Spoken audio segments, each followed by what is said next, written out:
to. Now, there's a way not to do that, like, because we didn't recommend any of those positions on the backside of Jackson. Yeah, that's why I brought up, when you get on the short Sure. cycle. I understand Instead that. of year, Right. bring it down. Just puts us in a blocker. Well, it does. But I mean, I can support that. But you know, Okay. there's an old Alright, saying, okay. it is what it is. But Yeah. I understand. And you know, I don't feel I got comfortable you. raising, I got you. recommending that we raise property taxes. Because it's probably only 40% of us that would be affected. Folks, you got extra pen? I do. No, I don't. This is yours anyway, you know, isn't it? It is. Is it yours? I'm gonna run down the hall. I'll be right back. Wait a minute, maybe yes, I do have one. There you go. Man, It's rare that I don't have a pen. Or enough pens.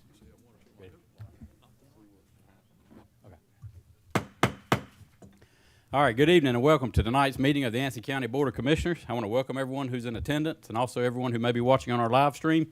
For those that don't know, this is live streamed on our YouTube account through the county government, so you're more than welcome to watch on live stream as well. We're going to begin our night with our invocation, and so I'm going to ask Bishop Walter Ellerby to come forward.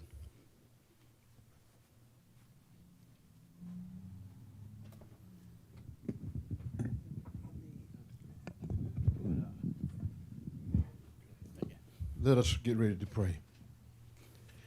Dear Heavenly Father, I kneel before the commissioners and this body of people today. I lift my hands to you because you are the God of God and Lord of Lord, great God, mighty and terrible God, and our precious reward. We thank you, Lord, for what you've done in the past. We thank you for what you've done right recently, and we thank you for what you're getting ready to do. They have an agenda before them, and I pray you bless each and every one of them to consider what is at stake and what we need to be doing. Pray you remember the public that when they do what they need to do, address the board, that they would do it in decent and they would do it in the right mind. And I pray, God, you bless us, Lord, that when we do what we do, we'll honor you. If we do so, no matter what we are dealing with, you will always make sure it will come out on the right level. So we thank you and we praise your name in Jesus' name for this meeting. People of God said amen. Amen. Amen. Thank you for that, Pastor Ellerby. All right, at this time, we're going to have our Pledge of Allegiance by Commissioner Little Reed. Will everyone please stand?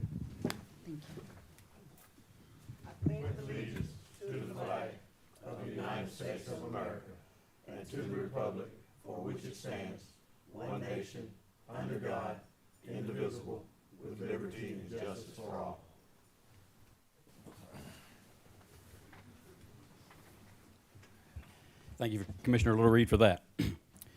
All right, we're going to get started on our agenda tonight. So I'm going to read our ethics statement. In accordance with the State Government Ethics Act, it is the duty of every board member to avoid both conflicts of interest and appearances of conflict.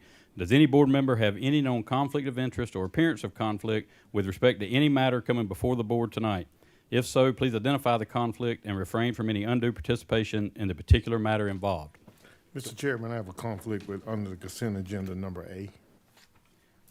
Okay, so Mr. Mims is asking for a recusal from item A to A.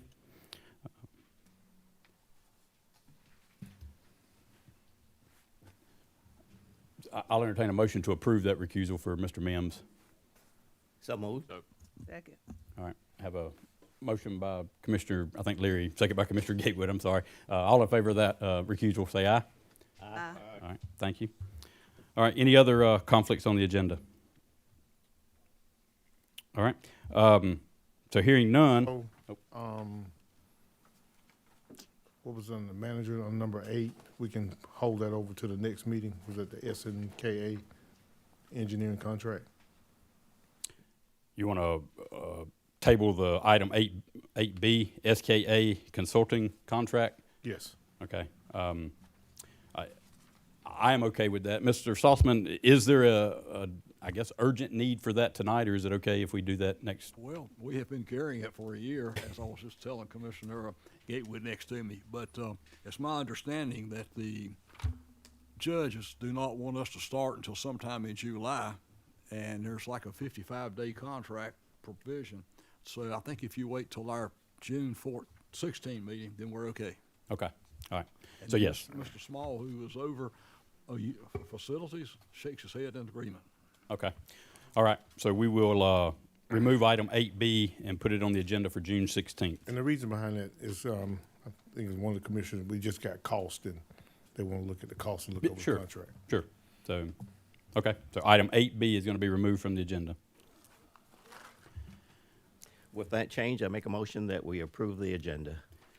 All right, we have a motion to approve the agenda by Commissioner Gatewood, second by Commissioner Ellaby. All in favor, say aye. Aye. Thank you. All right, moving down to the consent items, we will vote on item 2A first. So I'll entertain a motion to approve item 2A, which is the property tax refund. So moved. We have a motion by Commissioner Gatewood, second by Commissioner Little Reed. Any discussion on that? All in favor, say aye. Aye. Thank you. Motion passes. All right, now we'll vote on the rest of the remaining items on the consent agenda. So moved, Mr. Chairman. Second. We have a motion by Commissioner Mims, second by Commissioner Gatewood. All in favor of the, or any discussion on the other items on consent? All in favor, say aye. Aye. Thank you. Motion passes. All right, so we're going to move down to our appearances now. First, we have Valerie Skoll, our GIS analyst. Good evening, commissioners. Thank you all Good for evening. being here. I just have a little GIS update. So I know you guys have seen me up here before, mostly for planning stuff, but I think this is my first big GIS update for y'all. So the first really big thing that I'm sure you guys have either gone on yourself or gotten calls about was the 2026 WebMapper overhaul. I worked with Avinion to kind of give us a newer, fresher user interface. So this is just like a little overview of it, a little demo, and also if anyone had any questions about it, my phone and email are always open, so if you guys ever come across anything that you don't understand or that you'd like some more clarity on, either for yourself or for the citizens, I'm absolutely here to talk about it. But here I'm just kind of showing the general basics of the site, how to use it.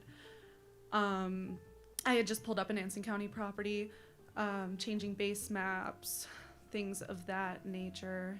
But there's a lot of different functionality to this website. A lot of it's the same, and a lot of it is going to be a little bit different. Different as in functionality-wise, but also different as in bringing some new stuff. Right now, it's kind of just the basics of what we already had, but I already had a meeting with Avinion today to add some new stuff. So I'm hopeful that it's going to be a helpful asset to everybody in the county, but I'll just let it finish playing up so you guys can see it.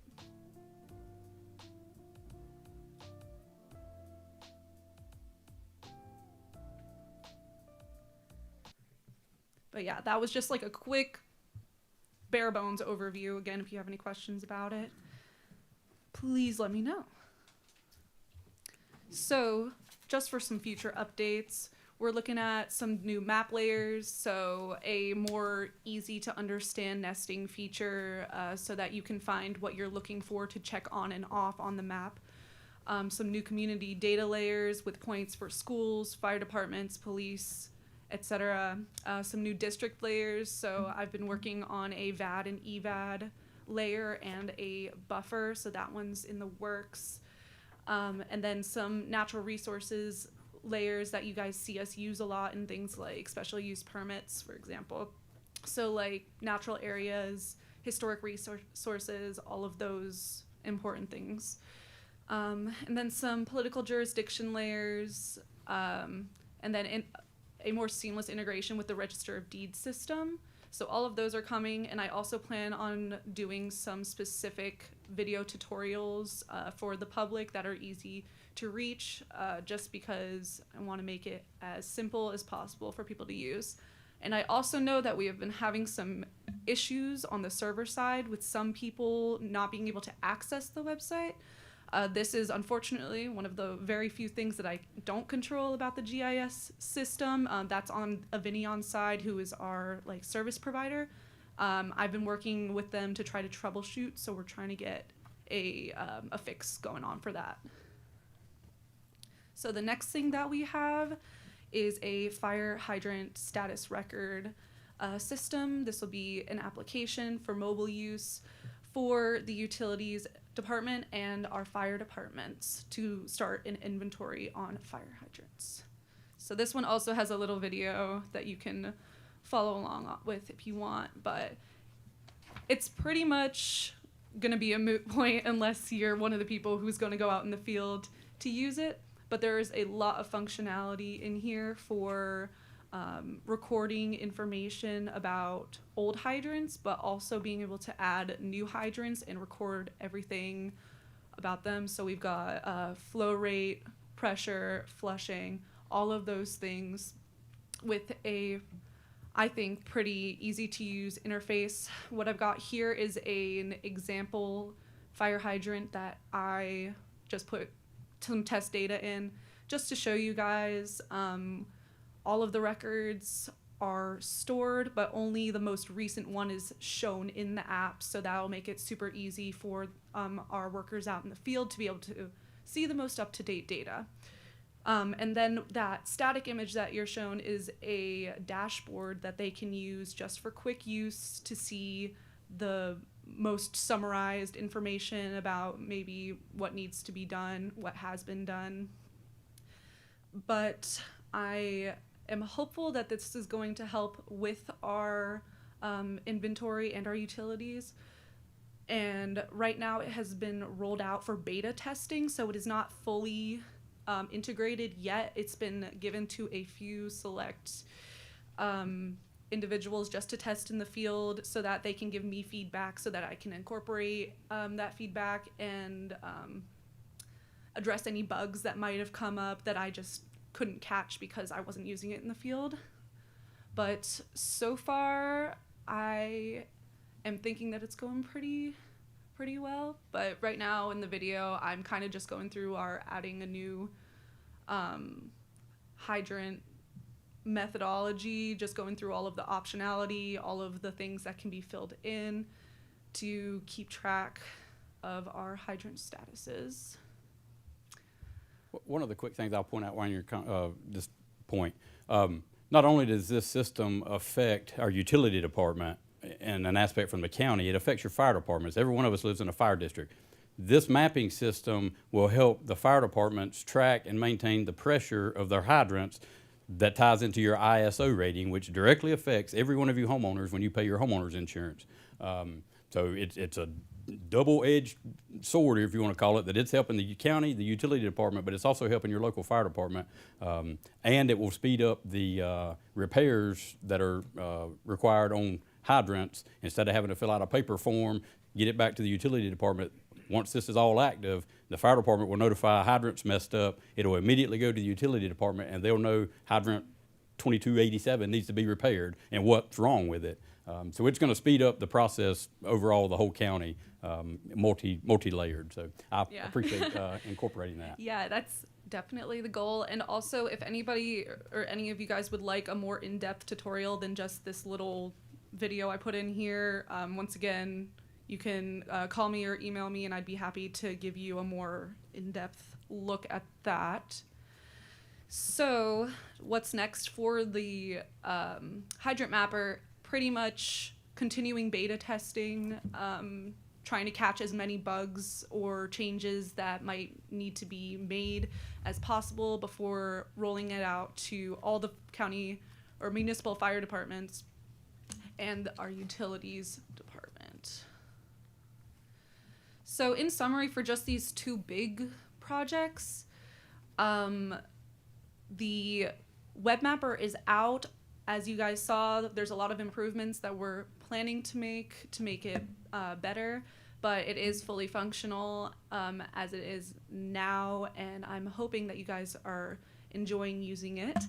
And then in a similar way, the county hydrant mapping tool, now in beta testing, looking for input. And my goal as the developer is to create the best possible product for our workers and to get the best data possible. So if there are any alterations needed, I absolutely welcome that input. And then some other projects that have been going on, the environmental health mapping tool I made to help our environmental health department out in making their maps for septic and wells.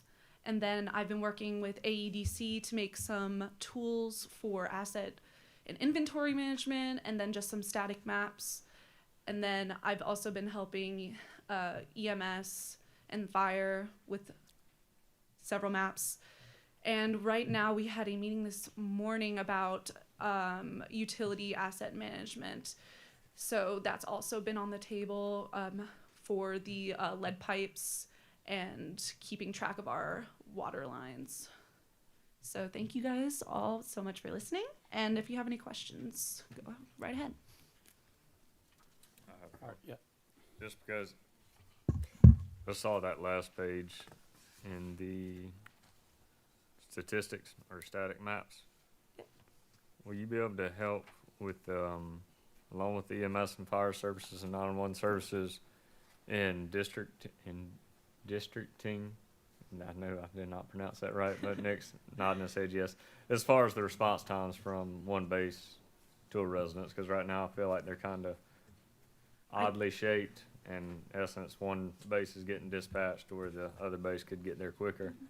Is that something that y'all can assist with? I can definitely do some statistical analysis to try to find what those better areas for response times are.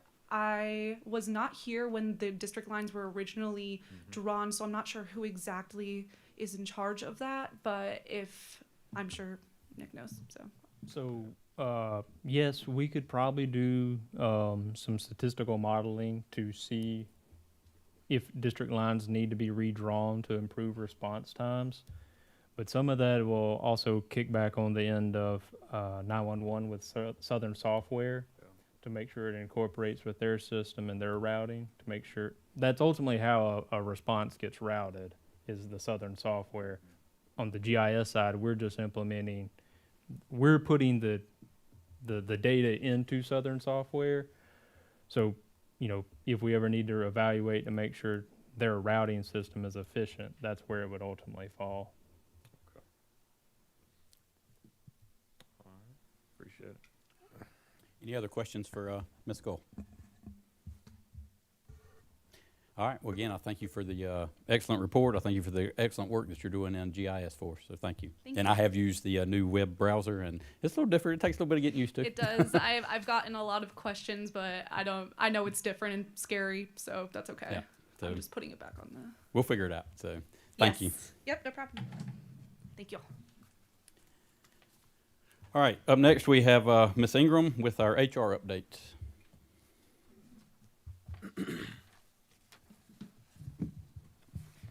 Good evening, Mr. Chairman and Board. Good evening. I'm here tonight asking for approval contingent of the adoption of the budget for 6 changes in our personnel ordinance. These are the changes that I had mentioned to you guys at your last meeting. So in your packets tonight are the final drafts, well, hopefully maybe the final drafts. So I did not include the original sections of the ordinances I had gave you to you at the last meeting. So the first one is Section 4, Article 9 for the employee benefits. What we would like to change, if adopted in the budget effective July 1, is increasing the general 401k contribution for regular employees from 4% to 4.5%. The second change that we want to do is Section 15 of Article 3 in the pay plan for longevity, and it's increasing the cap up to $6,000. The third change would be up under the leave of absence policy in Section 26. And this is where we would like to restructure the petty leave. And this is where with the employees, they'll get like 2 full days. So those that work 7.5 hours will get 15 hours annually, 8 hours, 16 hours.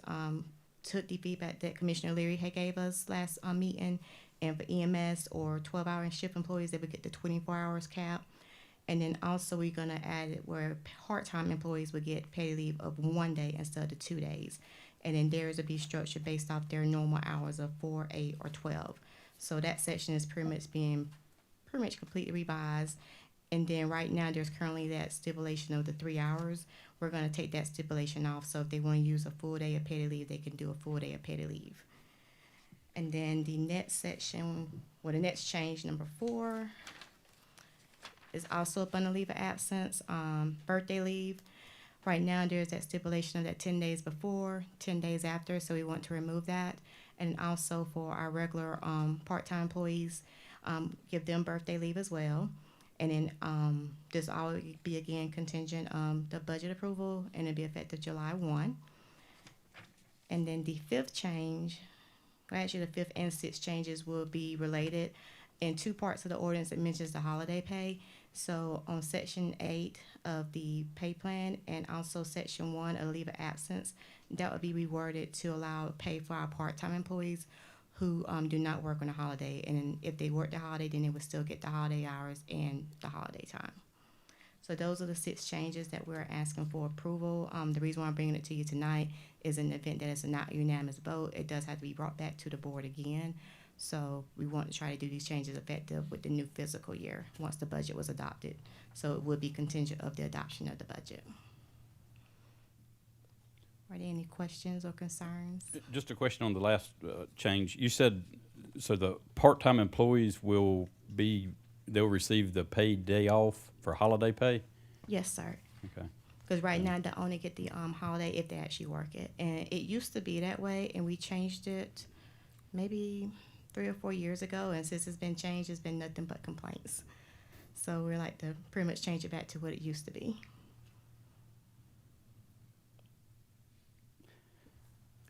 I guess my question is, why would we pay them if they're not scheduled to work, if they're only part-time? I mean, I get if they're part-time and they're scheduled to work that day, I agree, pay them. But if they're not scheduled to work, why would we pay them to not be here when they weren't going to be here anyway? That was the initial debate when we first changed it. We had a department head meeting, actually a few different department head meetings, and that was one of the biggest things that was brought up, and that's why it was initially voted on to change it. But then once it was changed, 2 departments that do have part-time employees who are normally off were no longer getting the holiday, where before they were getting it. And I don't know if that department head was at those meetings or not, but their department is one of the ones that had the biggest complaint about it.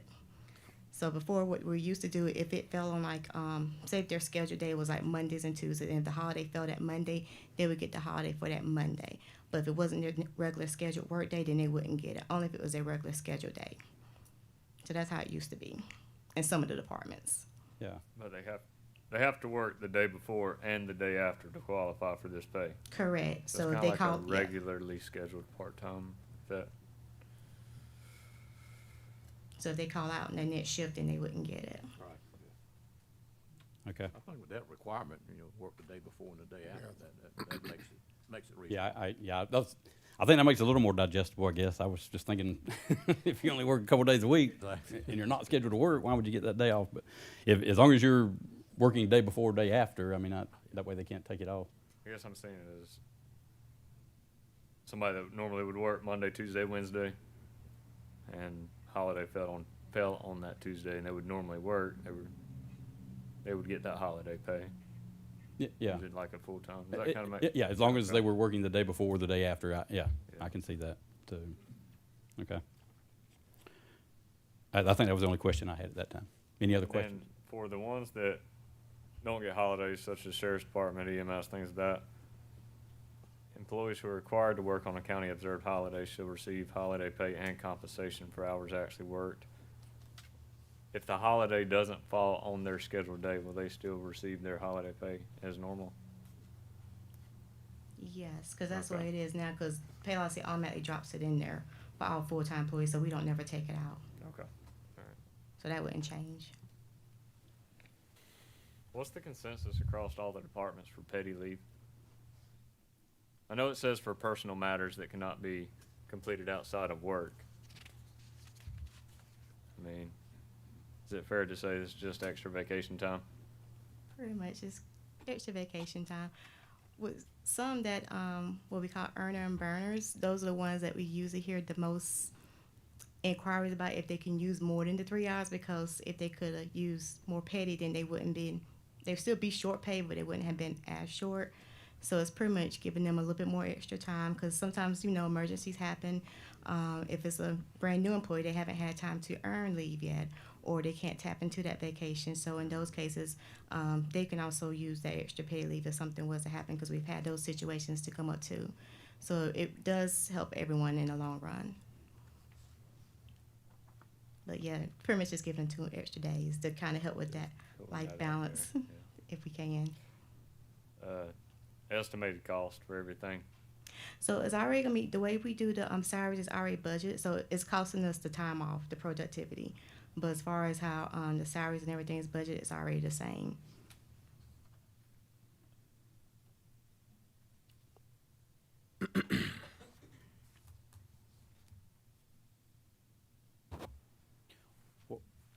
So I guess most of the real change to this is for part-time employees. And then the other change would be for So your, some of the full-times, is it? yes, sir. So your part-time employees will now have petty time, a prorated portion would be like half the time, and it's to be based off 1 day. And then with your full-time, they're getting 2 full days. So instead of 14 hours like myself, I would get that 1 extra hour. But depending on like the shifts that the other departments work, they may get 2 extra hours, because they already get 14 hours already. So now they're gonna get that extra time to give them the 2 full complete days. And instead of having that stipulation locking them in the 3 hours, now they have a little bit more flexibility on how they can use that time. Okay. Mr. Leary, you asked what it was gonna cost. I'm assuming all of this together, all of these changes together, I only know of 2 that are gonna increase the cost, and that's by $195,000 according to the proposed budget. I don't know what the days off, and I don't know how that's calculated, but Because you said it's already factored in their standard, right? Yeah, so she already factored it in the proposed budget. okay. So, but the longevity and the With the longevity, And the I'm 401k. sorry, I Yeah. thought you was just talking about the time off. No, longevity, that would be an extra cost. So increasing the cap would be around $111,000. Yeah. And then the increase to 401k, that would be around $84,000. yeah. So those changes would affect the budget. But they are proposed in the Yeah, they're proposing your current budget. So if it's not adopted, then we wouldn't change that part. We'll leave Yeah. it as is. And just to refresh my memory and the other board members, so the 401k contribution and the longevity pay cap was they were on I will call it a scale. Coordination. Yeah, we started that several years ago, and we've been ramping up to get to a max of what, 5%? Yes, sir, to match law enforcement. Yeah, so, I guess at this point, we either have to make a decision on it. And I guess considering the employees of Anson County and our pay scale is somewhat different than most of our neighboring counties, I make a motion that we approve it. Second. I have a motion by Commissioner Ellerby to approve the HR report, the proposed changes in the agenda packet. I have a second by Commissioner Gatewood. One question I'm going to ask. So if we approve these changes, that makes it effective in the ordinance. Correct. But if we change the budget, Yeah, that's why I'm asking contingent of the budget approval. that's right. That- So- especially the one that has money value tied to it. So contingent of the budget adoption so with these changes. theoretically, we already can made. approve this tonight, and then in our budget discussion, if we pull the longevity cap out, that doesn't happen, right? Correct, yes, Okay, sir. just want to make sure. Yeah, and that's one reason I said effective July 1. Okay, so just clarify. All right, so motion by Commissioner Ellerby, second by Commissioner Gatewood on these proposed changes. Any other discussion on that? Hearing none, all in favor say aye. Aye. Thank you. Motion passes. Thank you. All right. Thank you, Ms. Ingram. Thank you.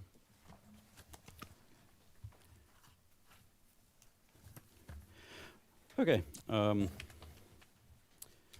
up next, we will move on to our public hearing for the budget presentation. So at this time, I'm going to, Mr. Saltzman, do you have anything to say before we go into the public hearing? Well, good. Either way you want to do it, either before or after, it's up to you, Mr. Chairman. Okay. If it's okay with the board, I think let's open the public hearing, and then once we come out of the public hearing, we can discuss the budget, if that's okay. So, all right, so at this time, I'll entertain a motion to enter into a public hearing for budget presentation. So move. Second. A motion by Commissioner Ellaby, second by Commissioner Little Reed. All in favor, say aye.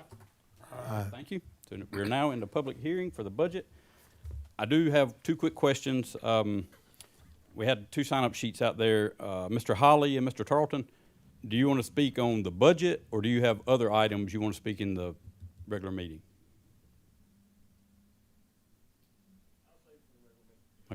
Same thing? Okay. All right. And you can speak in both. I just want to make sure you didn't. You're more than welcome to speak in the budget, and then you can speak in the other public hearing as well. I just wanted to clarify before I missed somebody. So yeah, you're more than welcome to speak in both. All right. So I'm going to start here. I'm going to call Mr. Bobby Ushery.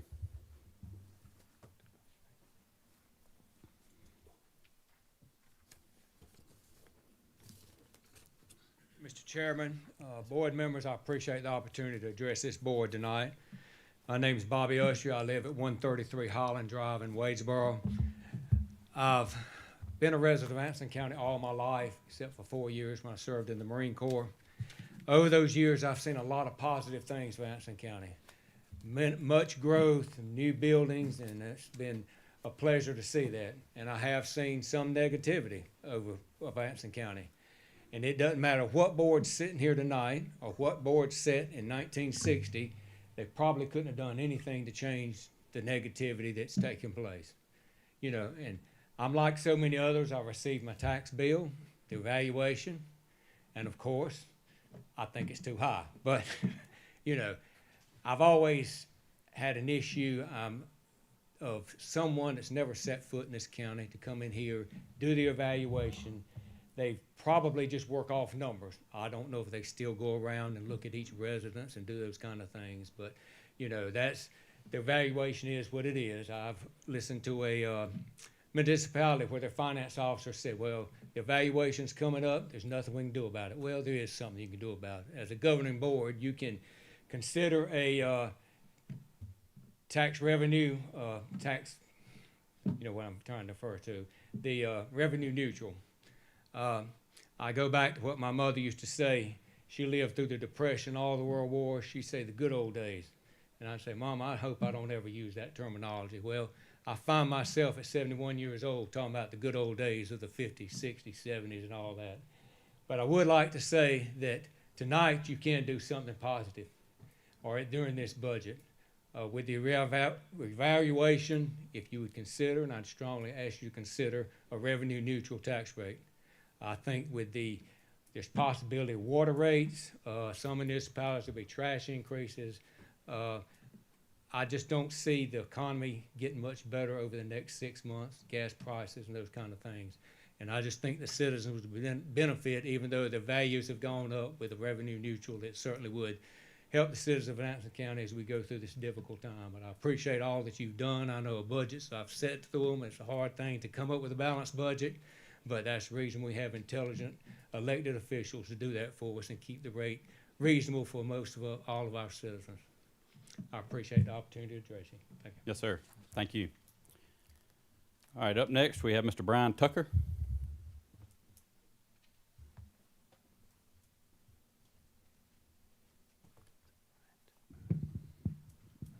Good afternoon.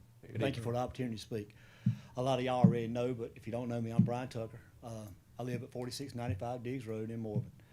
I want to also address what Mr. Usher addressed, but I want to break it down a little bit with some numbers.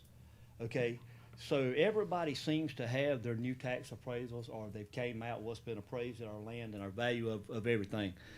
So got a lot of calls yesterday. Don't know why, because I ran for county commissioner at one time, and I reckon I made a lot of friends and met a lot of young people in the community and a lot of older people. But the main call was from young people.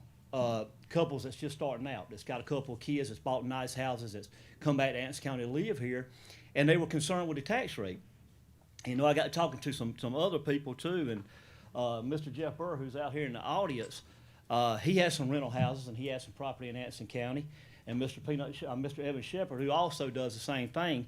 But I broke it down right here. I wanted to look at so normally and historically, when you raise the value, when you get new tax assessments and the value of your land and property goes up, we know this, you can adjust the tax rate.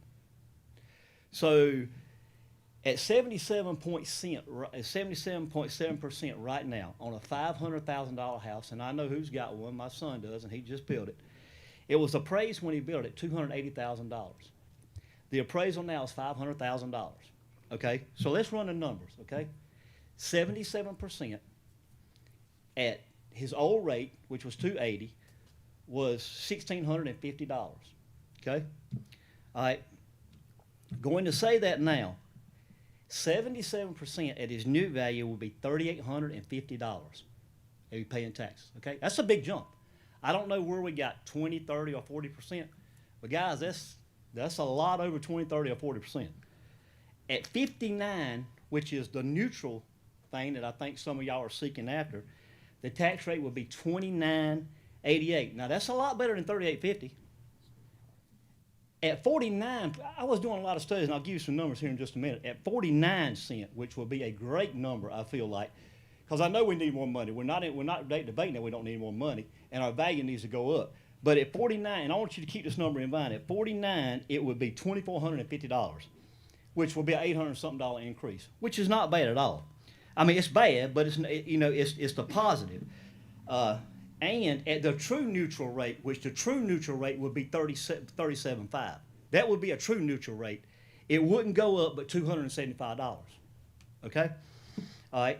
So, like Mr. Shepherd's deal, his house is 30 years old. It went from $165,000 to $340,000. Okay?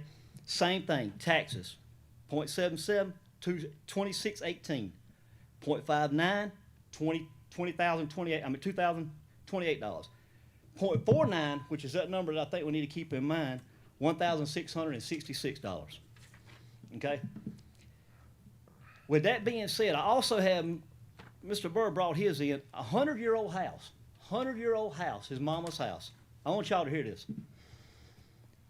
$64,000 what it was appraised at. Went to $126,000 on a 100-year-old house. What? I'm kind of confused because I understand depreciation in the business standpoint, but I don't understand.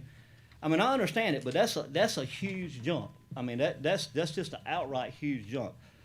Also, Mr. Burr's house, which is his personal house, went from $368,000 to $668,900, a $300,000 jump. Now, I see there's some people out here, and they're probably here for about the same reason, but I want you to understand, when these tax cards come out, there will be people lined up outside in the street to get in here. I mean, that's coming. I mean, you might as well go ahead and prepare for it. So with that being said, the tax rate in Scotland County is 0.99. The tax rate in Anson County is 0.777 right now. The tax rate in Richmond County is 0.73, and the tax rate in Robinson County is 0.75. You know what all those have in common? They're Tier 1 counties. Okay? All right? Montgomery County is at a 0.6150, and that's a Tier 2 county. Okay? Now I'm going to give you just a couple more, and I'm fixing to finish up, guys. I don't want to take up too much time. Moore County is at 0.2950, Moore County. Union County, 0.4342. Mecklenburg County, 0.4927. Do you know what all those have in common? Those are Tier 3 counties. Do you see where I'm going? It's kind of like a batting order. If you're at the bottom of the lineup and you hang with the bottom of the lineup, you might be the best at the bottom of the lineup, but you ain't going to get these guys at the top of the lineup. Now, what has Moore County got that we don't have? With a 0.2950, they just landed the Amazon hub. Not the AI Center, but the Amazon hub. Do you know how many jobs that's going to create? A slew of jobs. So what made Moore County attractive to this business coming in? Probably that 2950 tax rate. I would imagine. I'm just saying. I can't say that because I don't work for Amazon, but I can tell you that that's a big change. The same house that I told y'all about for $500,000 in Moore County, do you know what the tax rate in Moore County, where you got restaurants, you got sports bars, you got golf courses, you got everything right around you that is provided. The same $500,000 house in Moore County would be $1,475. It's going to be $3,850 in Anson County. I can't say what to do, but I can tell you, coming back to that initial thing, that 0.49. I know we're talking about the 5915. That's I still don't understand how that's neutral because of the increase. But and don't get me wrong, everybody understands that the county, we need money. But I'm gonna go ahead and tell you, we're building a new school, and we're not gonna pay for the new school in 1 year. And I think that's what we're trying to do. Now, better than building a new middle school, we probably don't need to build. We probably need a math and science school, because we definitely need some math as it is right here. I mean, and I'm gonna end, guys. And I'm gonna tell you this right here. Seeing this 100-year-old evaluation. I mean, yeah, 100-year-old valuation, $100,000 on the old house. I always thought that classic cars, a good shot of bourbon, a good glass of aged wine, or a good woman was what increased in value in our lifetime. But it ain't. It's a 30-year-old house sitting on 5 acres of land in Anson County. Thank y'all. Appreciate it.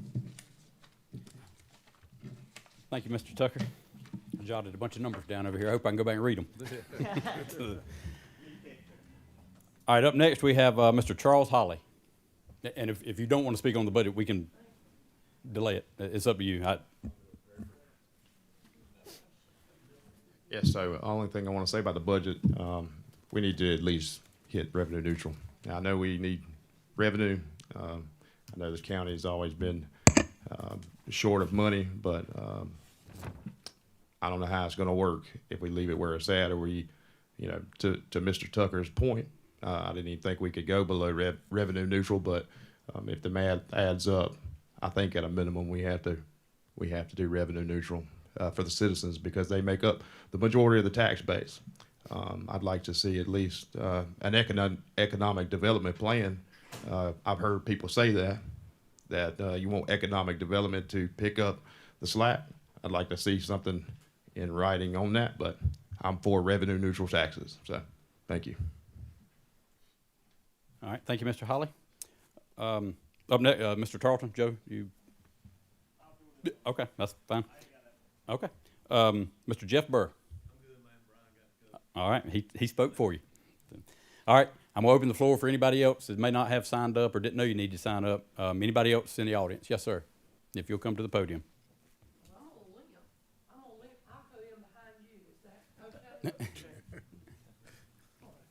If you will, just state your name and your address, please. Jim Henson, 112 Birchwood Drive, Wadesboro.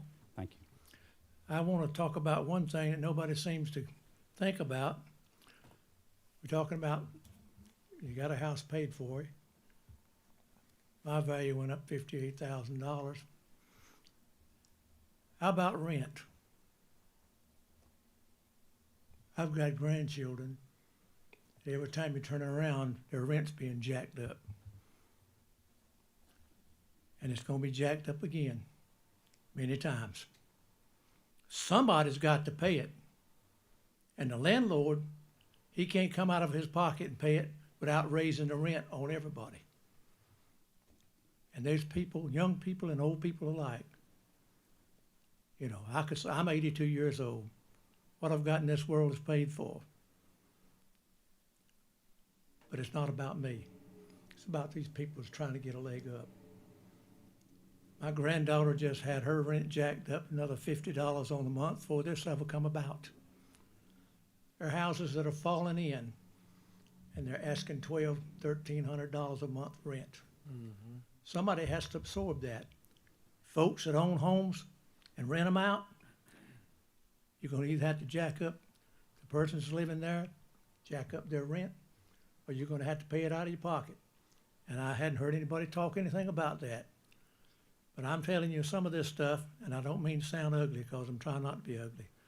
But let me tell you something. Some of this stuff makes Anson County look like a little California. We have got to think about everybody. I get tired of people saying, it won't bother me. It ain't about me, folks. It's about other folks. We all got to care about one another. So we need to think about this. Get that rate down as low as we can. Because people just aren't going to make it. And when people can't make it, they leave and go somewhere else. And then your tax base is leaving you. Thank you. All right, thank you, Mr. Henson. My name is Dora. I go by Kay. I'm a Sellers, my maiden name, and I'm married to Privet, soon to be 49 years. I've been here a long time. And I am in agreement with these other people that have suggested about this tax, and I couldn't believe it. My house has been paid for umpteen years. I can't even tell you how long it's been paid for. And, you know, if you own a little bit of property, how in the world can you keep it with tax rates like this? I kind of would love for my children to come back home at some point.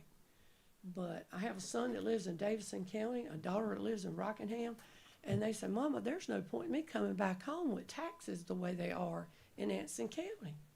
It's unreal. I don't know what you've got to do, and I know it's a hard decision. I've been over budgets. I've had to deal with budgets myself in my work, and it is a hard job. I get it. But this is ridiculous when we don't really have the industry here, and we're these people having to go out of the county just to get a job to come back in to be able to pay for rent, the groceries, and nothing's going down except our taxes are going up. So, and that's unreal. I've never in my life would have ever imagined in the soon-to-be 68 years of my life to see taxes go up like this. So I ask each of you to think about the decisions that you've got to make, and think about the elderly too. I'm old, getting ready to retire. How in the world am I going to pay that tax on a retirement money coming in? How am I going to do that? And if I own a little bit of property, there's no way I can. I can't leave a legacy. The Word of God says we're supposed to leave generational wealth to our children. But can we do that? I can't see that we can. Anyway, not here to preach to you.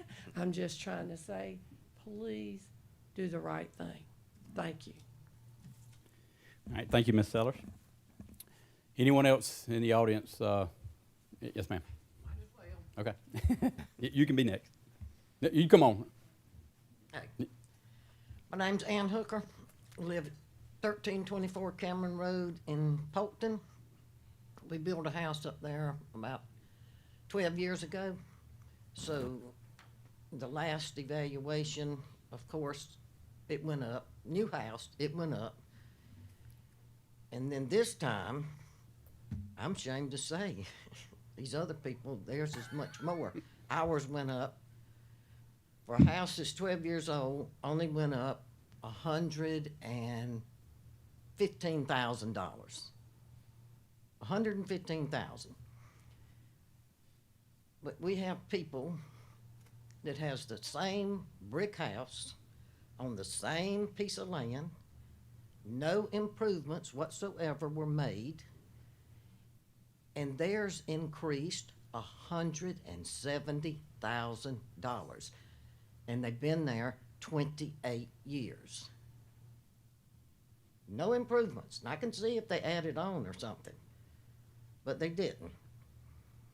And I know keep saying the county needs money. Well, people's gonna run out of money. But other question. Is the tax assessor here? He's supposed to be. I can't see behind the podium, but okay. Yep. He's here. Okay, that's good. He's going to be on the stand in a minute. Okay. All right. one other thing. When the people came around to reevaluate the property, of course, I was home. And if anybody comes to the house, I don't care what they come to work on, I'm gonna follow them around and see exactly what they're doing. Whether I know what they're doing or not, I'm gonna watch them. Well, that fella that came, all he did was make a circle around the house, just walked around the house. And I followed behind him. I was saying cuss words the whole time. But, and then he got in the car and left. And I don't understand these prices. But I happened to pick up an answering record. It was free at Food Line. And it listed the people that haven't paid taxes. It's the same ones in there over and over.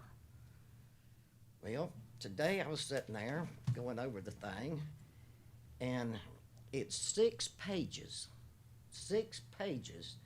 with 3 lines of people on every page, and they're equal. So I counted one of the lines.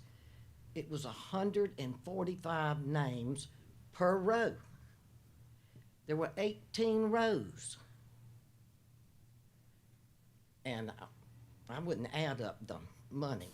But what I would like to know is on these taxes that are listed that haven't been paid, how much revenue is that? It would be nice that when you put these names in the paper, put a total down there. You know, we want to see a total because it makes us think that the people that have a home, that try to keep it, the yard's nice, the shrubbery cut, the pine straw put out, people ride by and say, God, that's a nice yard. We're paying for these people that ain't paying. And that's just a fact. But it's very seldom you see property that's being sold. It's the same names over and over and over. And that's not fair to the people. But these reevaluations, they're terrible. I think on my brother's, and he farms, his was 300 and something thousand, and now it's like 870,000. And farmers are supposed to get some sort of discount. They do. And also, I think that there's property in here that was not evaluated correctly, that they left out some stuff. But we'll dig into that later. But that's all I got to say, that it's just upsetting that we are having to pay for those who don't pay. And Lord knows you can't get behind a year. If you get behind a year, you won't get caught up. Your name will be in the paper. That's it. All right. Thank you, Ms. Hooker.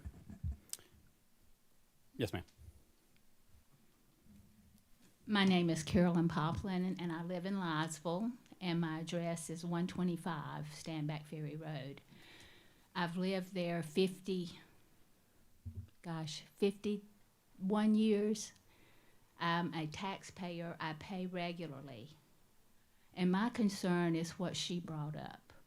The county would have more money if more people paid their taxes. And I don't see anything being done to collect this money or penalize them for not paying. That is a concern for me. Thank you. All right. Thank you, Ms. Poplin. Anyone else in the audience? All right. Seeing no one else raise their hand, I guess I'm going to ask a question here of our attorney. Do we need to come out of public hearing, or can we discuss the budget while we're in this public hearing as a board? So I'm thinking, I put you on the spot, I know. I have a lot to say. I just don't know if I need to say it now or if I need to say it out of the public hearing. okay, you wanted to discuss, It won't matter for him. 'Cause he's a That's what I'm saying. It doesn't matter to me. I just don't know if it's appropriate to discuss it in public hearing. you leave it open, discuss that, then yes, you pull that, you come, Okay, so, all right. As long as there's no one else, then we're gonna entertain a motion to come out of the public here. Oh, yes, sir, wait a minute, yep.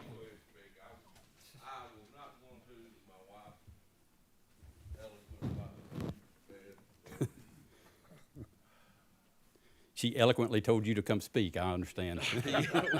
You know, happy wife, happy life. I agree. My name's Alvin Privet, born and raised here in the county. I know a few of you. Not correctly, and Mr. Gatewood, Robert, of course. I know him sitting over there smiling, but my whole point with this is,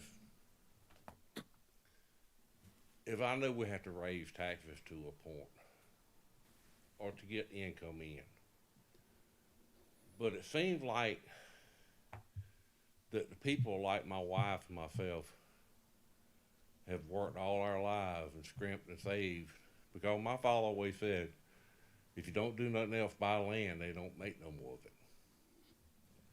And we have.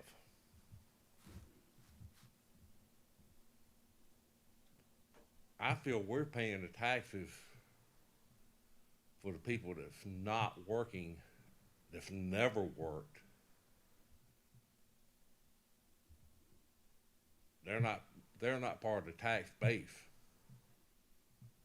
The only tax they pay if they go through the grocery store. And that's not fair to people like myself and, you know, Bobby, everybody else in this room. When you have us paying taxes on stuff that we have worked for all our lives, and they're going to increase so much, I'll be truthful. I wish that you would do like they did in California 20 years ago. If you don't approve, if I don't agree with what my place is being assessed at, you have the option to write me a check and me move on. Hey, you think my house and land's worth what you say it is? Stroke me a check. I'll go to South Carolina. I'm at the age now, when you retire or disabled, you pay $1 an acre tax on it.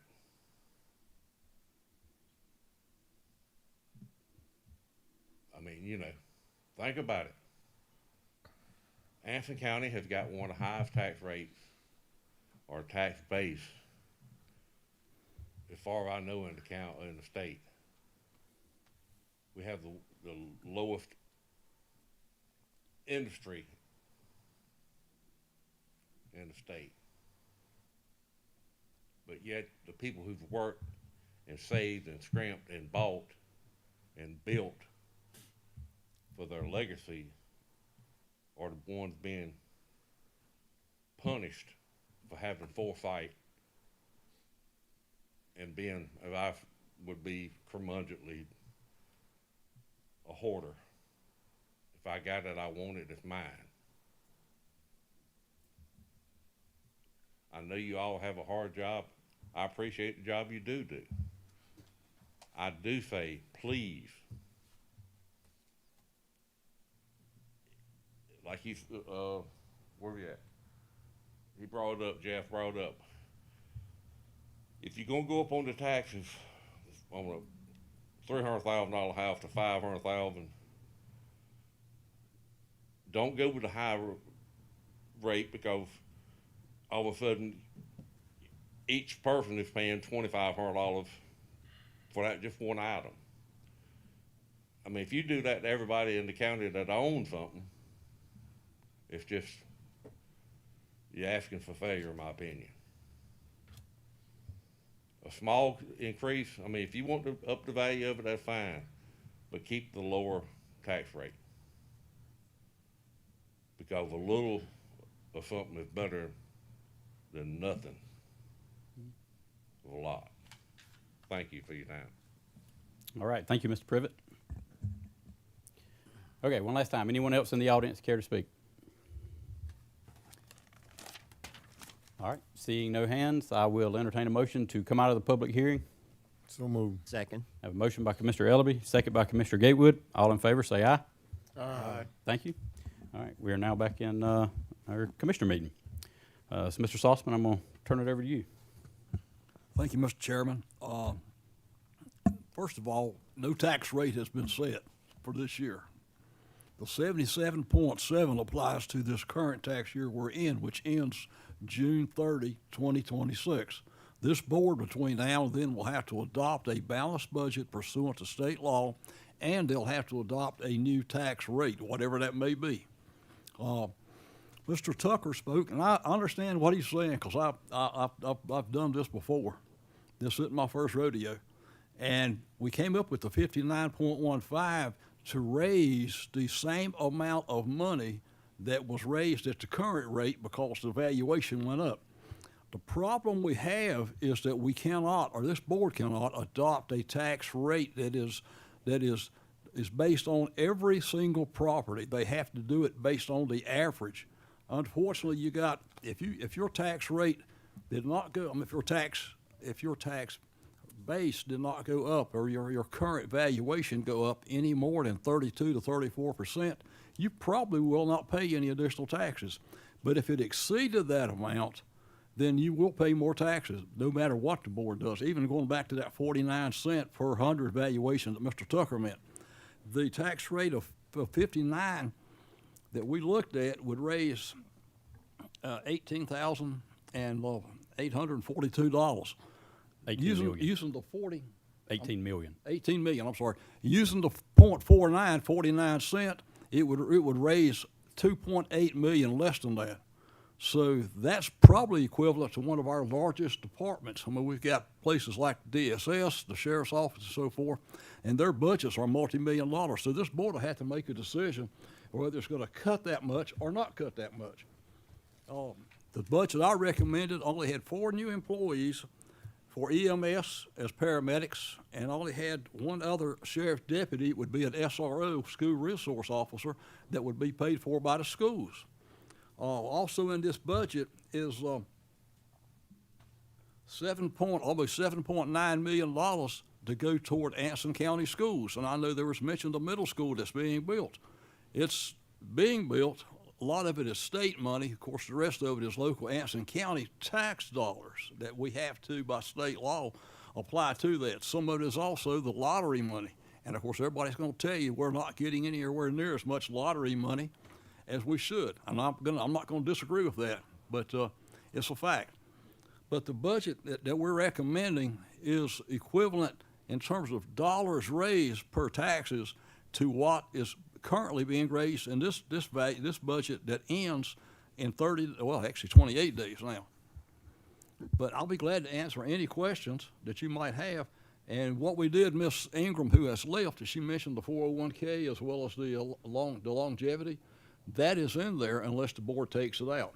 What I didn't put in, there were 10 other positions, at least 10 other positions that were asked for to be approved by department heads. Since this board said go revenue neutral or as close to it as you can, do a maintenance budget, that's exactly what's been prepared for you today. And the problem we have here, a couple of you touched on it, there's a tax rate. Our tax rate, as was said, Scotland County's is the highest in the state at 0.99, almost $1.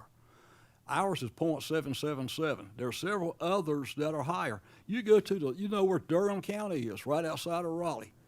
Their tax rate is almost equivalent to ours. Now, don't confuse tax rate with tax base. We have a low tax base, a very low tax base. It's nothing like Moore County or that has the golf courses, the restaurants that Mr. Tucker mentioned. Nowhere close to Union County. Their rate is 42 cent. I think their manager just rolled theirs out yesterday, and he's recommended keeping the same rate. We're going to cut this one if the board decides to, and don't make the mistake that you think that I can adopt a budget. I can vote as much as I want, but it doesn't count. That's I might take your vote here in a minute. You might want to trade places, whatever.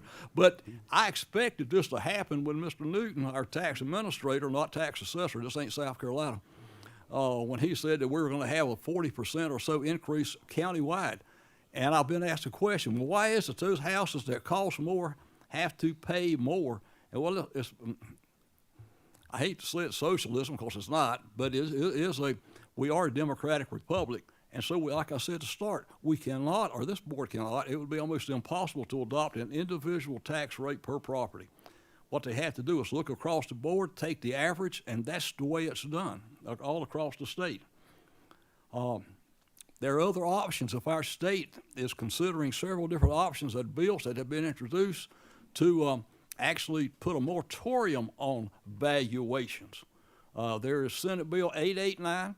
Call up your legislators and tell them to approve it if you like. Senate Bill 889, not House Bill, two different things.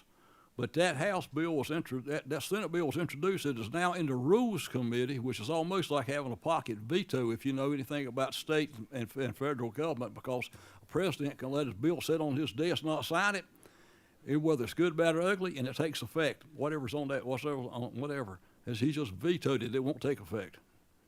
So I'll be glad to discuss the budget. I know some of you, particularly, in more than one or two. So. I haven't lived here all my life, but I have lived close by. So I know enough about Anson County to know that we have Tier 1 county. I'll be brutally honest with you. All that means is we're standing at a state's welfare line. We depend on grants to survive. And I'll be able to repeat that. I can defend it 40 ways to sundown. There have been studies that have shown since the Tier 1, 2, and 3 system was installed, Anson County and all the other counties that were included in it. And if I'm wrong here, Mr. Addison, correct me, but because I think all the counties that were originally Tier 1 counties are still Tier 1 counties. So it was supposed to lift all boats, hadn't worked. I'll stop there, Mr. Chairman, and I'm pontificating now, I'm not talking about budgets. I got that from Reverend Ellerby. All right, I want to take a minute and call Mr. Newton up. I got a couple questions for him that I think he can address for the public.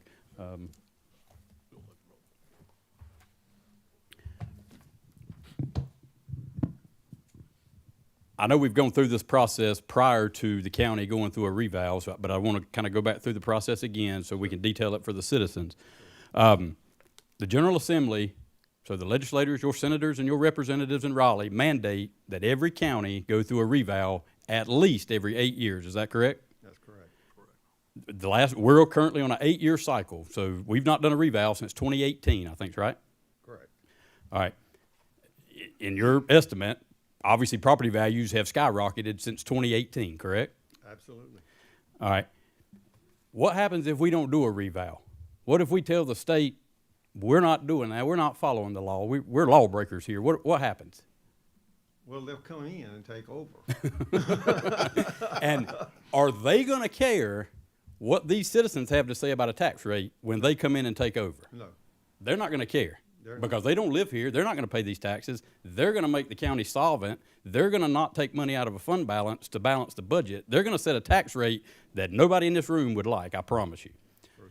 So we're just following the law by doing a reval on an 8-year cycle is all we're doing. We didn't want to do a reval because it's a lot of work. I'm sure Mr. Newton would prefer not to have to do a reval again. That's right, correct. All right, our collection rate. What is our collection rate as of our last audit? The collection rate was given as 95%. Okay. When they reported from the audit. Yes, sir. I will agree with you. I went back and pulled our last audit that we got June of 25. We got it in January of 26, but it audited the year 25. Our collection rate was 94.97% on all taxes collected.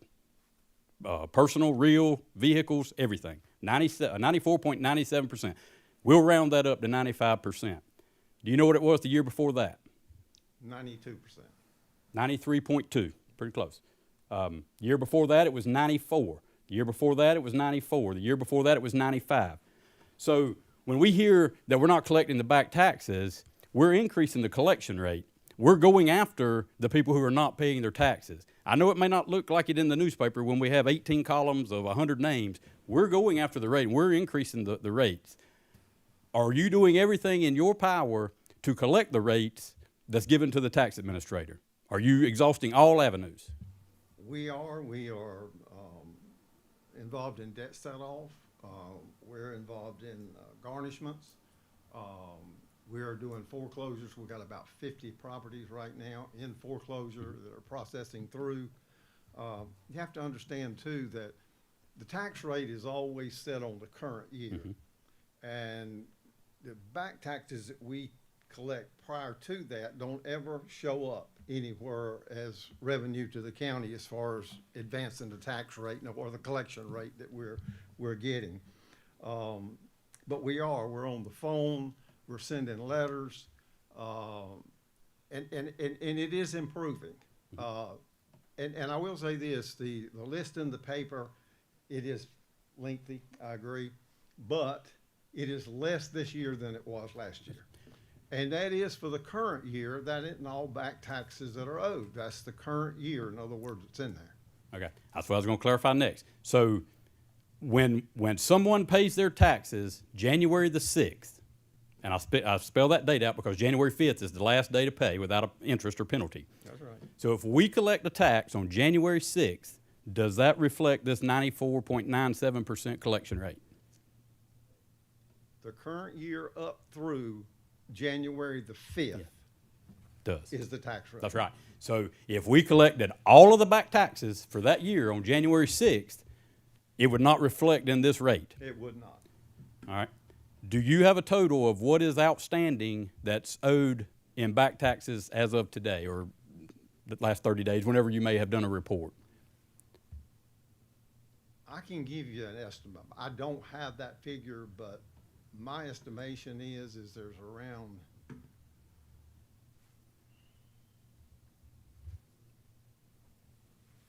About 4 million. That's what I was thinking. I don't know that I won't give that. And okay. The reason I I won't- say that is we haven't run it recently, and so I'll be glad to provide that. I understand. I don't want to put you on the spot to give a wrong answer. Let me refresh what I recall from a prior meeting that number was somewhere between $3 and $4 million in back taxes. It still is. And so it still is over 3 million. That's right. We are working on collecting those, but they do not reflect on the 94.97% collection rate. No. Okay. I just want to clarify for the citizens. That's why that number's not increasing as fast as you'd like it, because it only reflects a 12-year, or really a 12-month span there. Well, and to remember, when somebody comes in to pay their taxes, if they owe years past, by state requirements, we're to apply it to the oldest tax bill and come forward. And so if they come in and pay taxes, in other words, we don't get credit for that because we're applying it, in other words, to a tax bill that's in the rears, rather than, in other words, to the current year. Now, I will tell you this, if a taxpayer comes in and says, I know I owe back taxes, but I want to pay this year's taxes, we have to accept that from the request of the taxpayer. But I make them aware that if they're going to leave those back taxes unpaid, that their property is going to be moved to foreclosure. Yep.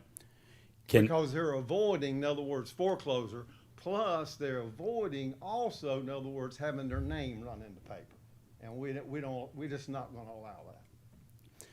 Can you, I'm sorry, go ahead. Just because, just say for example, I've got 10 years back taxes, and January the 5th of 2027, I pay this year's taxes, then you can't do anything about, well, I mean, you can, but you don't advertise that I'm still delinquent on those prior years? No, we do not. Only thing in the newspaper is the current year. If there's a balance, it doesn't matter what that balance is either, even if it's been paid on, it goes in the newspaper if it's delinquent for that 1 year. So those 18 columns of names are all from one tax year, the current tax year. Current tax year. There's a whole nother newspaper out there that's got delinquent accounts in it that we're not printing. Right. So, okay. Change the system. Can you detail how long it takes to go from not paying your current year tax to a foreclosure, till you see it advertised or sold on the courthouse steps?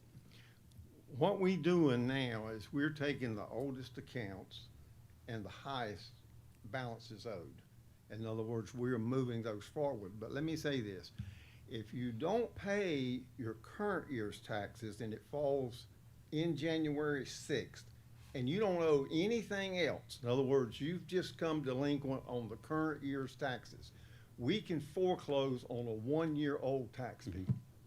But how long does it take to get it to where we're selling it to collect the money? How long does the foreclosure process take? It takes about 45 to, well, it'll take at least 30 to 60 days plus. And the reason that is, the attorneys, we use a law firm out of Asheville, and we turn that over to them for processing. And what they have to do is they have to, in other words, legally notify every taxpayer that, in other words, we've given that. Anybody has an interest in that property, they have to notify them and send them letters, in other words, requesting payment, in other words, for those taxes. Now, if they come in and pay the taxes, they can stop the foreclosure. If they don't, it continues to go to foreclosure. But we also, not us, but the law firm, even after they've been through the process of the foreclosure prior to the courthouse steps, it has to be approved by Superior Court to actually hit the courthouse steps, and they approve it before we can actually sell it. So it's not a process that happens overnight. No, I mean, it's it's going to not. be a lengthy process to get that far to where citizens would see, when you say we've only got 5 properties in foreclosure that they're selling, there's a lot more in the queue that's working their way towards that, correct? We've got about 50 properties in that queue. But right each now. time we sell them, we only see 5 or 6 in the newspaper. That's right. That's But right. there's a lot more in line behind that. That's right. Now, also, you understand, we got a lot of air property in this county, just like any other county would have.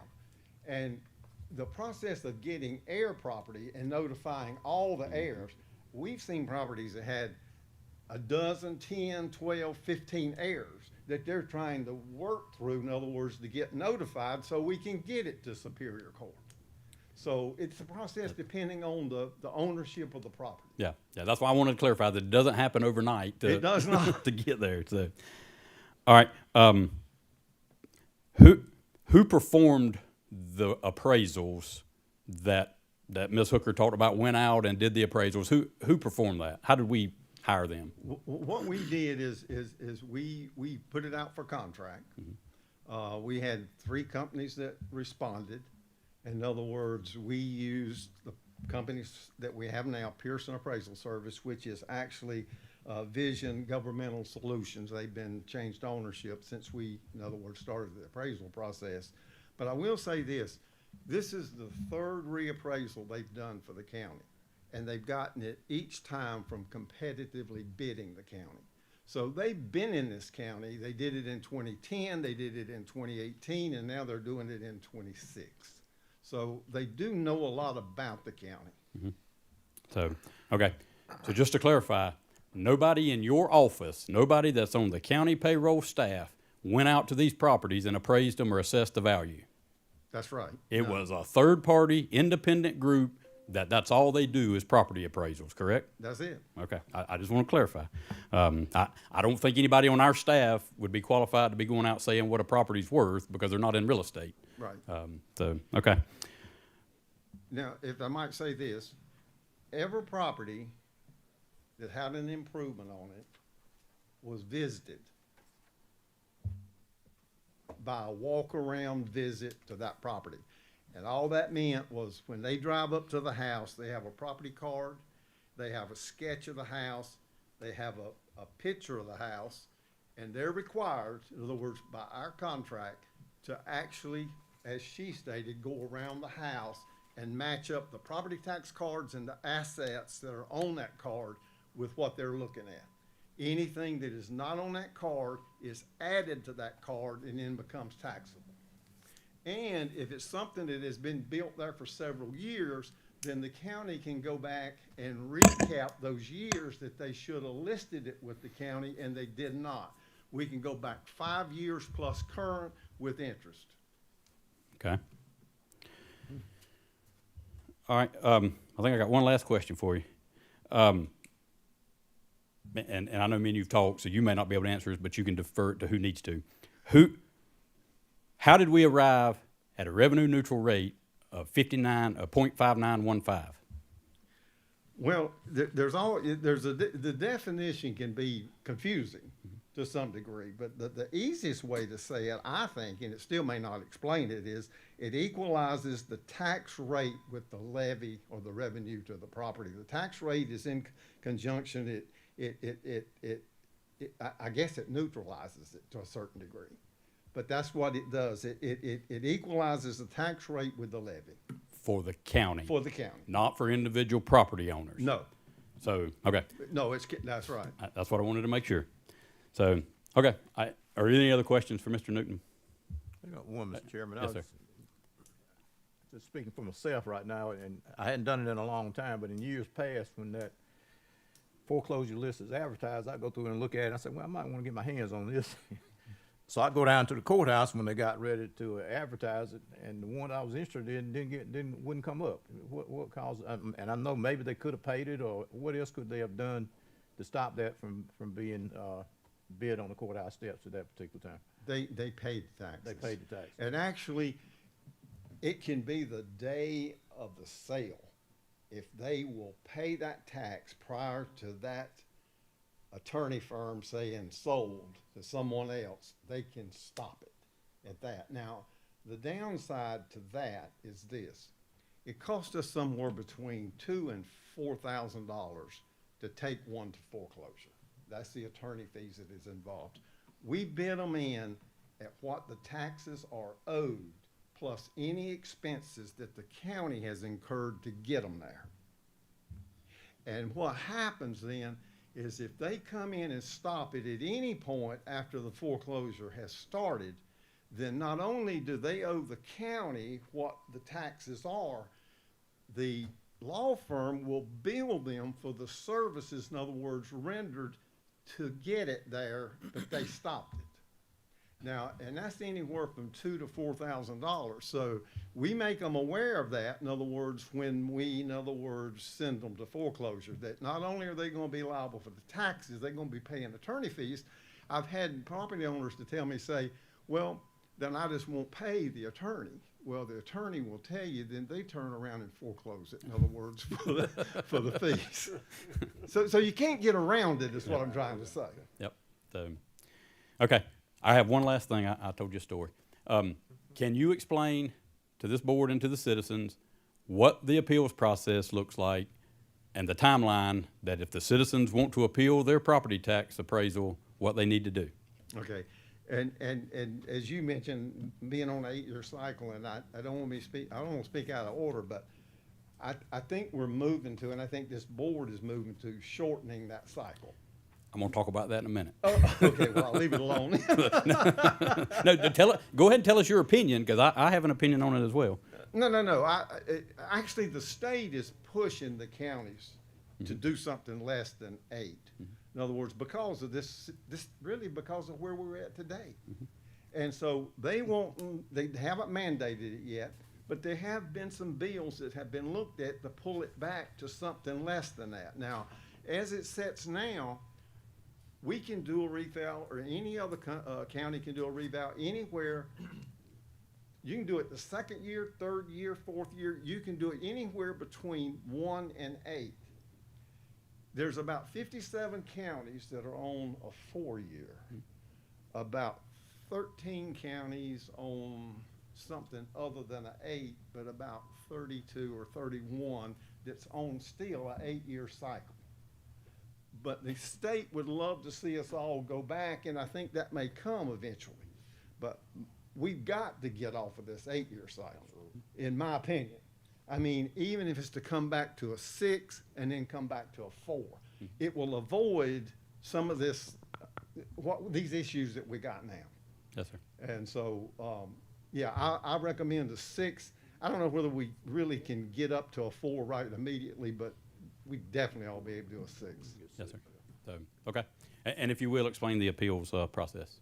Yeah, in that card, most of you should have your appeal assessment notice, and there's 20 days, in other words, to appeal that value. Actually, there's 3 levels of appeal. there is the informal, which is the first stage. You can do an informal. At that point, you will actually be dealing directly with the appraisal company that has been here. And you'll be heard individually.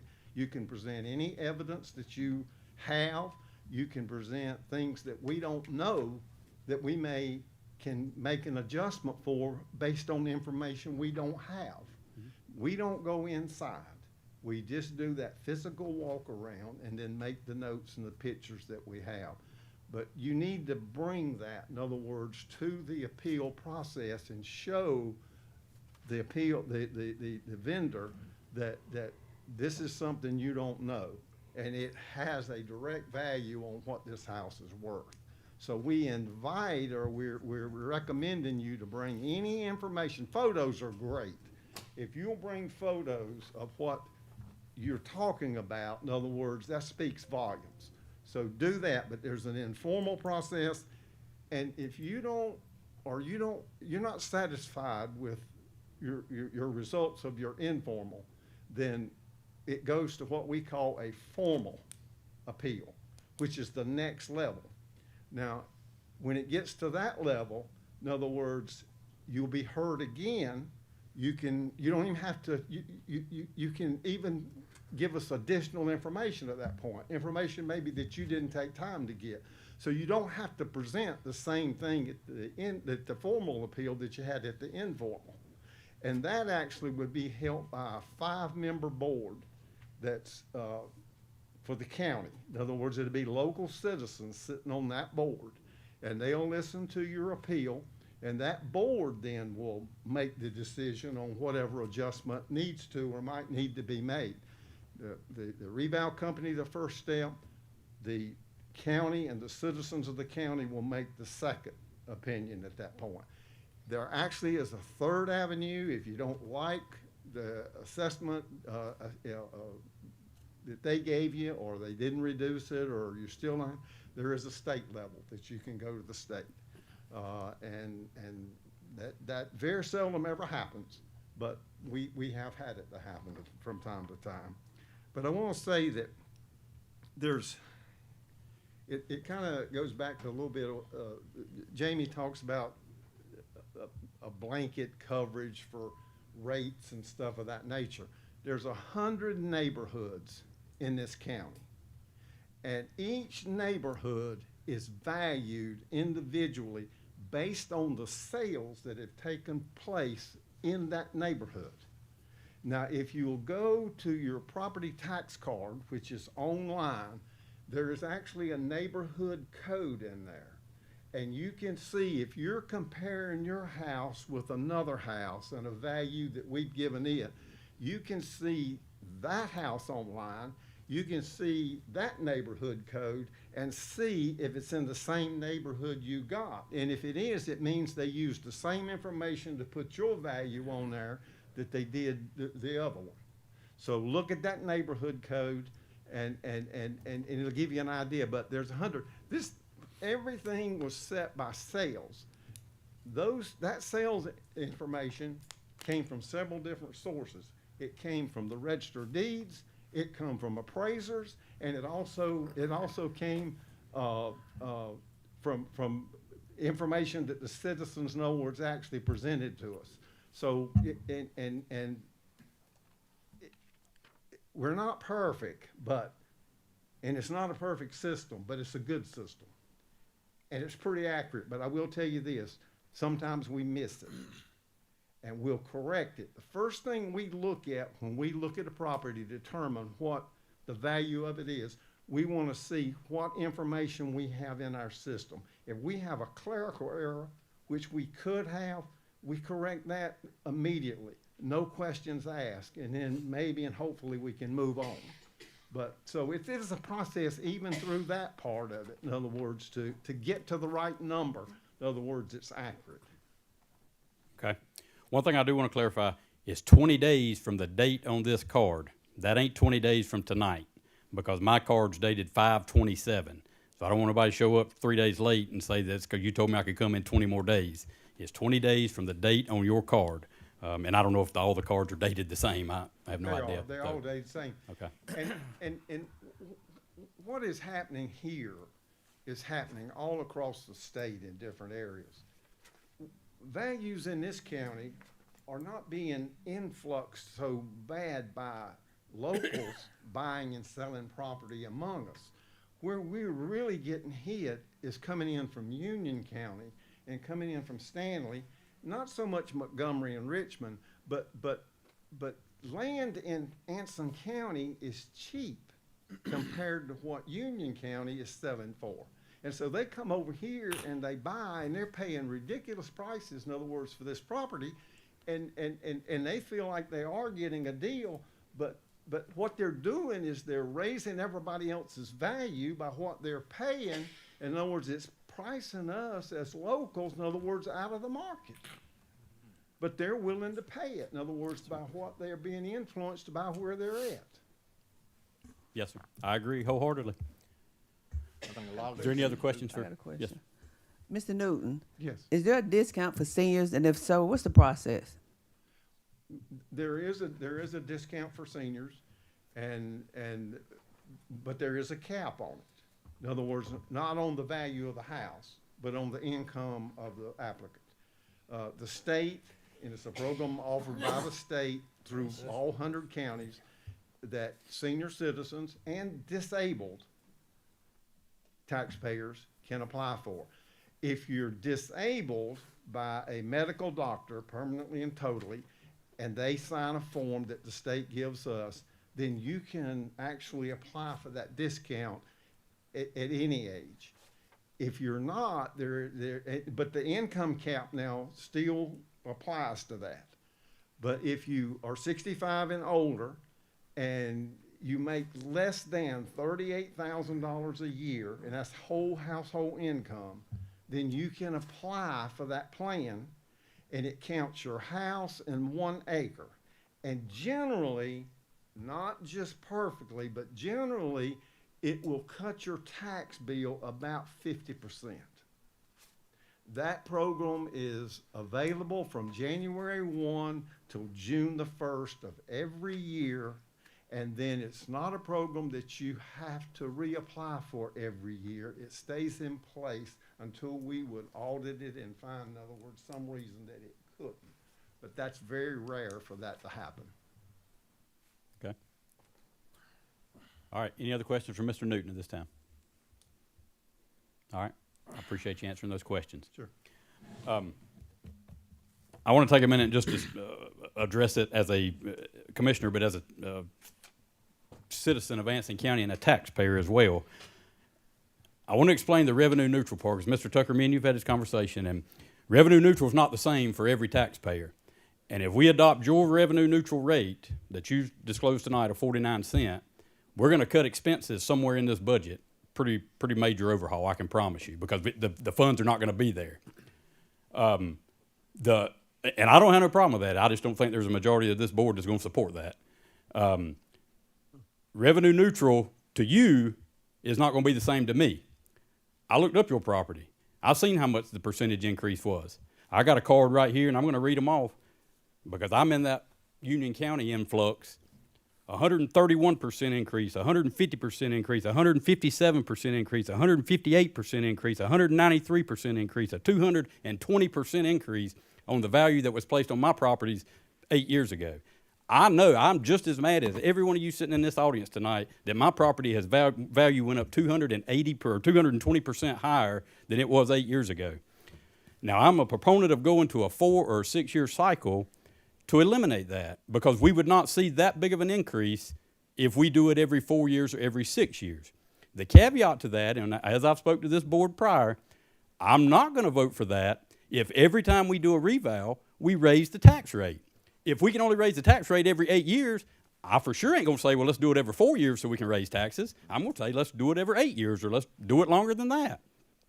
This is why the General Assembly is wanting people to do it on a more regular cycle on 4 years, but they're also wanting to put those guardrails that we talked about a couple weeks ago in place, where counties cannot just run away with the tax rate and increase your taxes 100% at a time.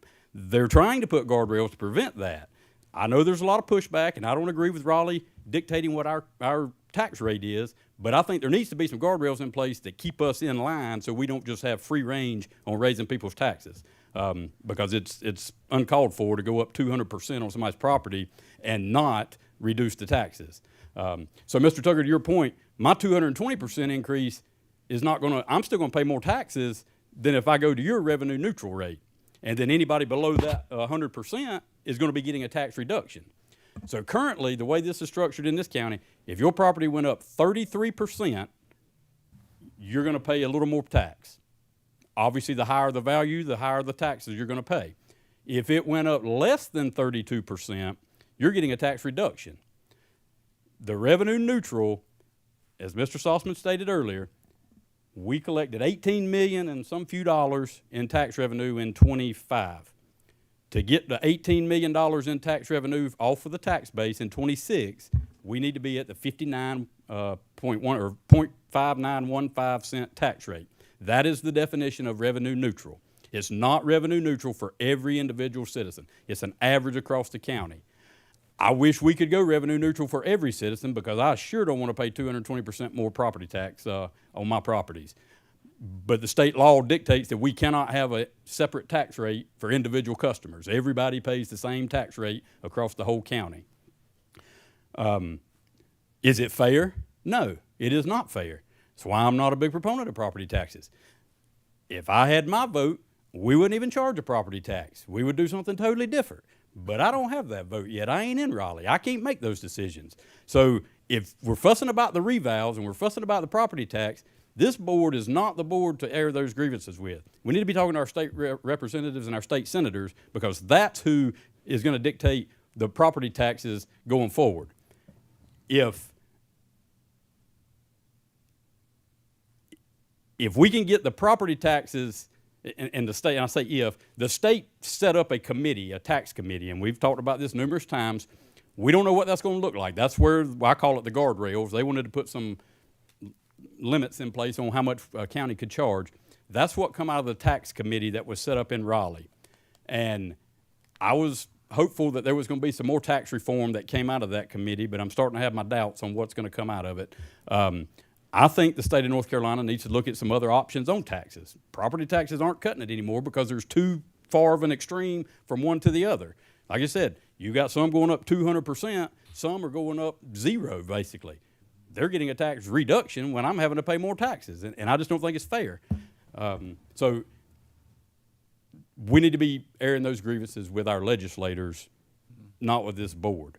And I know this board's ultimately responsible for setting the tax rate for this county. And Mr. Tucker, I would love to set a 49-cent tax rate in this county tonight. I'm begging this board to set a 59-cent tax rate, and I don't know that it's going to happen, but I know it ain't going to 49 cent. I do think there's some changes that could be coming down the pipe, and I think it's looking up for things. But currently today, revenue neutral is 0.5915 cent tax rate, and I'm urging this board to consider that as our tax rate going forward. Yes, sir. While you were talking about the 4, 6, 8, whatever reval process, you need to remember before you make any changes and think about it. We just had an appraisal process that Mr. Newton described as the person showing up with pictures, tax cards, and those types of things, whether or not any improvements have been made. That cost the county $600,000. So if we go to a 4-year versus keeping it at 8, and I'm not saying not do that, I'm just wanting to make sure that you do whichever step you take, you go into it with your eyes open. It will cost the county more to move to a 4-year cycle. Obviously, the more work you do, the more it's going to cost. The benefit to going to a 4-year cycle, if we don't raise taxes every time you go to a 4-year reval, the benefit for the citizen is, imagine we're at the apex right now. Imagine we're at the top of the sales point. So the land value is the highest it's going to be for the foreseeable future. And what happens if it tanks next year? If we're on an 8-year cycle, you're stuck paying if we adopt a 5.9 tax rate, you're stuck paying that tax rate on that $600,000 house for 8 years. Because we're not doing another reval until 8 more years. But if we do it every 4 years and the property values are going down, we can capture that lower tax rate in 4 years. That's the benefit of moving to a more frequent cycle. It does cost money. It does cost the county money. And that's why I'm a little perturbed, if you want to call it, by the state with the Senate Bill 889. The language in that bill would state that we don't assess the new values this year. They kick it down the road 8 more years. Well, that sounds all good, but and we would revert back to our previous values. I like it because I'm not going up 220%. The problem with that is I just spent your money, $600,000, for nothing. We just throwed it out the window because we don't get no benefit out of it. We don't even use it. I wish they would have told us up front, we're not going to do a reval, and we wouldn't have wasted $600,000 to do it. So that's language in the Senate. We obviously have no choice in that. So if you have complaints on that, contact Senator Craven. I brought this up, Chairman, during one of Mr. Newton's presentation a while back when we was talking about reval. And I was one of the ones that insinuated that we need to try to move to a 4-year cycle as soon as possible. I knew that after the reval took place, we would be here. And on that night, I'm just looking back at some notes that when I shared that, because I made note of it myself, I spoke about the difference between 4-year and a 6 to 8 year cycle. And the differences are great. 4 years, the accuracy is very high. 6 to 8 years is very low, the medium. 4-year cycle, tax fairness is more consistent. 6 to 8 year cycle is distorted like it is right now.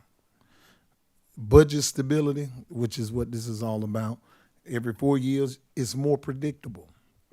In a situation like we have, it's a very large swing. We're trying to figure out how to make a budget work because we're just not getting back to a reval.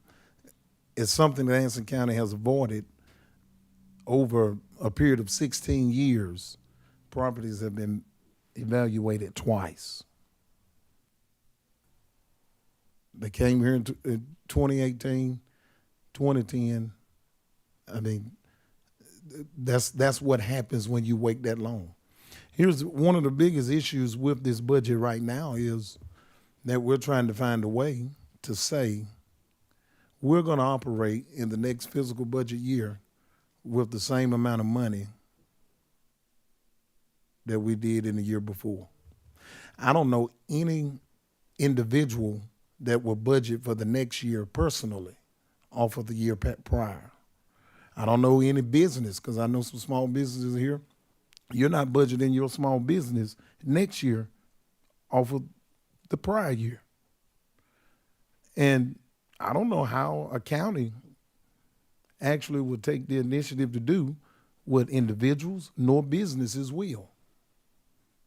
Now, I know it's a difficult task.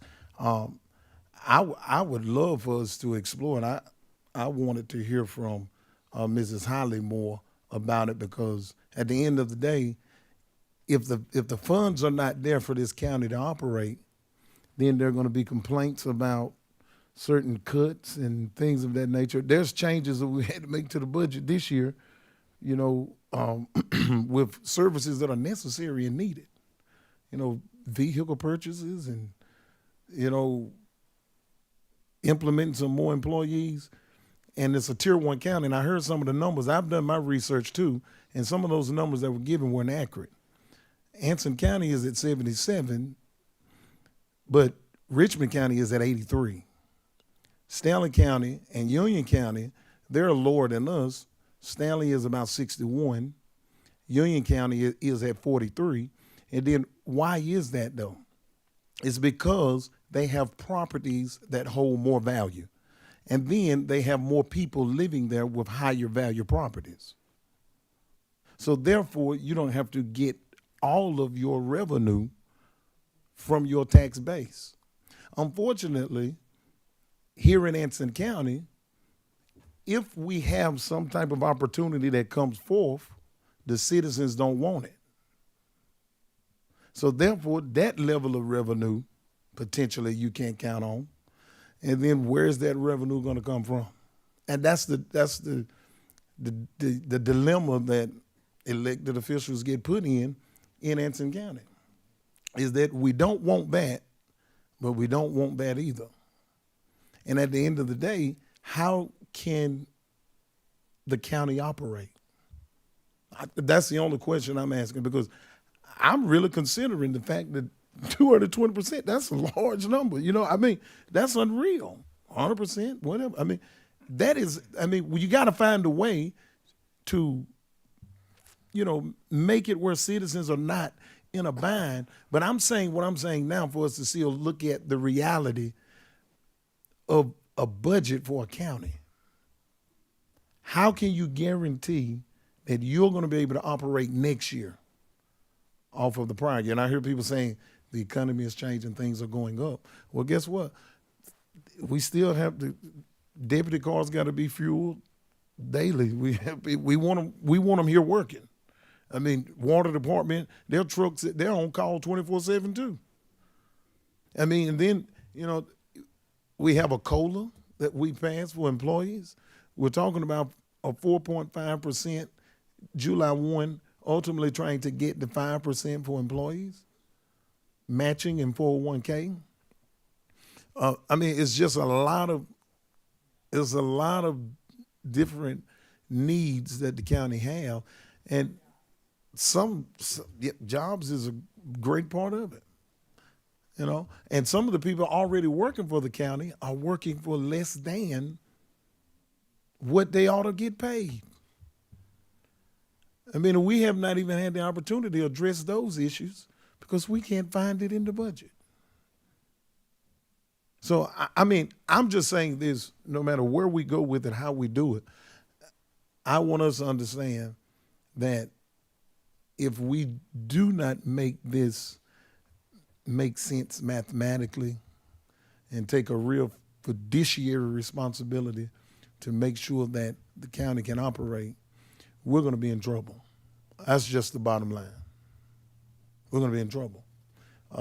Tier 1 counties, I don't think they practice revenue neutral. So when we do, if we do revenue neutral, we still got to find a way to make the books work. I mean, it's so, you know, it's going to be difficult, but we've got to find a way to make it happen. And how that is, you know, we have people that they keep their eyes on the numbers. And one of the things I wanted to know is what does that look like for us? Because we're starting from behind, technically, right? We take $4 million out of our general fund. We're starting behind. Is that correct? Okay. If you could, can you come to the mic just for a second? Because I had a couple questions. He's got questions. Oh, you got one? Okay. Good. So you are correct. So we're starting out moving $4 million from the general fund. Is that correct? Correct, with the revenue neutral of 59.15. Right. So if we go any lower than that, we have to move more money than that. Correct. Okay. My other question is, what is the percentage that the LGC holds us to that we have to leave within our general fund? 8%. 8%. Of that $4 million, do you happen to know how much of a percentage we're cutting into that 8? Probably 10%. Not to the 8, but to the 22% we currently have. Okay. So you can see how quick, Right, if oh, we yeah. use that much fund balance, that we will be in jeopardy of being 8% or less within one fiscal year, Right. not a couple of years. Right. Well, oh yeah, understood. So with moving the $4 million, we're already tapping into about 10% of our general fund. Correct. And keep in mind, departments are working with less and giving more, and they continue to do that every day. Right. And I applaud them for doing that every day. And they are working on a skeleton budget, to be honest. Correct. I'm not sure we can cut $4 million without impacting services dramatically to the community. Well, I agree to that. I guess my other question would be, with some of the unforeseen changes over, I guess, a typical budget year, what is the unforeseen expenses that you see, maybe like that we end up having to spend, just things that we weren't planning for? How much should we normally kind of budget for that miscellaneous, or just? We really do not budget for that. Right, because we have a tight budget. We have a tight budget, so that's why you see budget amendments throughout the year to cover unforeseen things or things that we do not do it until we have to. Which could potentially tap into that general fund. Correct. Which means we would be then dealing with more of that percentage. Correct. And then we could be potentially putting ourselves as a county at risk for the LGC coming back and overseeing our affairs, telling us we've got to get back in position and good standings with them. Correct. All over again. Yes.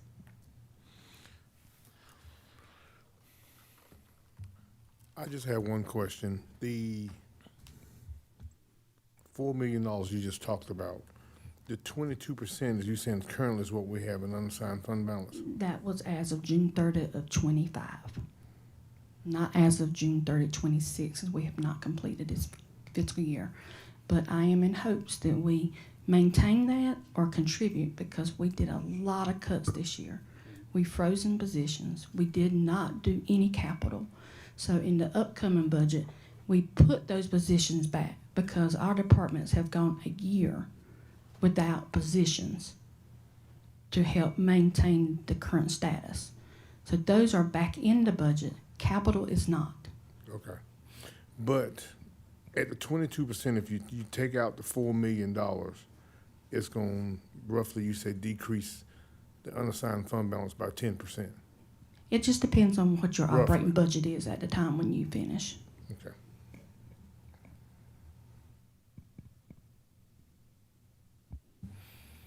To offset the $4 million, if that's what we decide to go with, the consensus of the board, what percentage will we have to be as far as the tax rate to say maybe $2 million of that?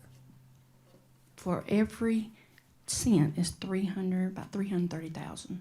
Okay. So my question is, I hate to interrupt, but so wouldn't that be about roughly about 69, somewhere in there? You got to be at 71 cent 71 to to offset the offset that $4 million fund balance Yes. decrease. Not Yeah. the whole thing. So, Yeah, so to not budget fund balance, we had to budget of around 71 cents. and that's rough. Roughly. It's 71 point something. Yes.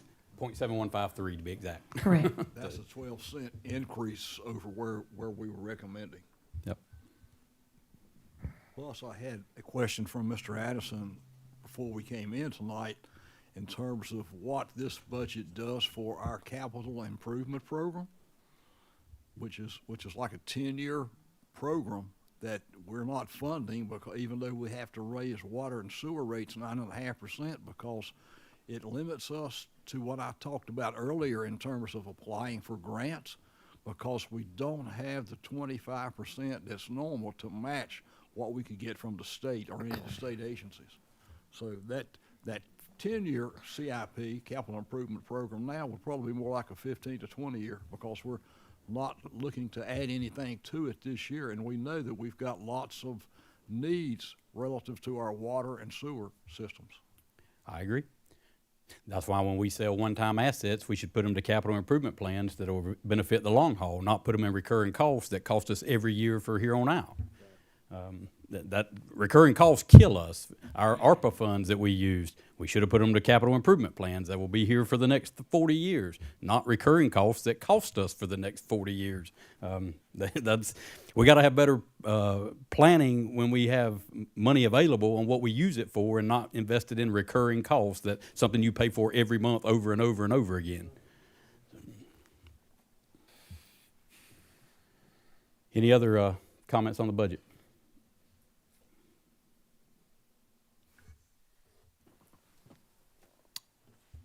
Yeah. I got my notes here. If you would, just make sure you speak into the mic, please. I will. I'll speak louder.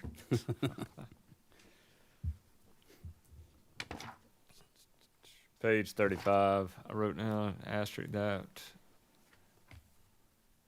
That was on EMS. So the 4 new jobs will help, the 4 full-time positions will help lower that 250,000 year, to date of May 8th will help lower those overtime salaries, correct?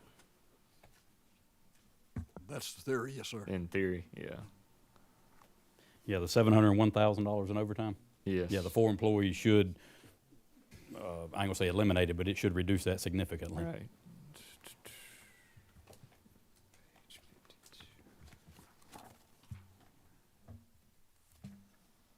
Page 52, co-op extension. I was just curious on their salaries. To May 8th, they expended 125,000 instead of 200. I assume that's just from, was that from a vacant position? A frozen position? Have they been operating on track with that position being froze? I can't speak on cooperative extension. That's okay. That's understandable. I can speak on that one. Yes, they have, extension has been shifting some of their agents to be dual countied. So several of our agents are now shared with other counties, so which does reduce our salary expenditure. And they also recently filled a full-time administrative position following the passing of the prior staff member. Okay. So the recommended of 193,000 will follow suit with the new addition? Yes. Okay.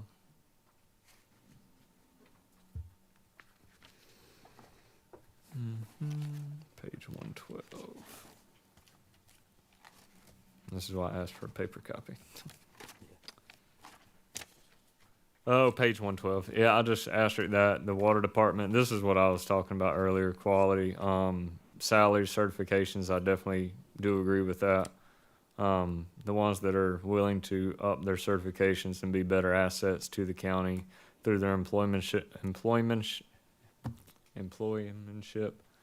I agree with that. So that's the kind of stuff that I like to see.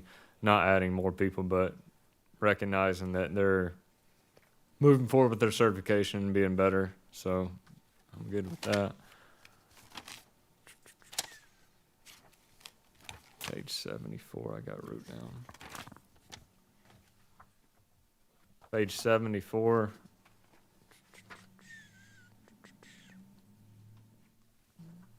The appropriation of the salaries on that. To May 8th, they were $500,000 up under budget. 50K up under in FICA, 100K up under in retirement, 150K up under in group insurance.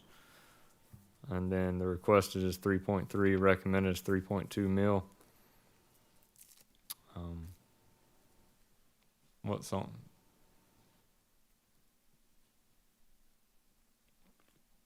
You're asking why Yeah. that's 3.3 million? Yeah. And let me just provide a little clarification. If you remember, we froze positions in DSS, and I put them back in the budget. The comment of 15% of salary increase was her request. Right. That is not built into the recommended administrative budget. That is just getting them at full capacity of filling all positions, not giving them additional increases. Only the 2.5% or whatever we decide come January the 1st is in there, and that's So really it. The appropriation of the 2.7 million, was that was without the 10 positions budgeted? Correct. Okay, that was my question.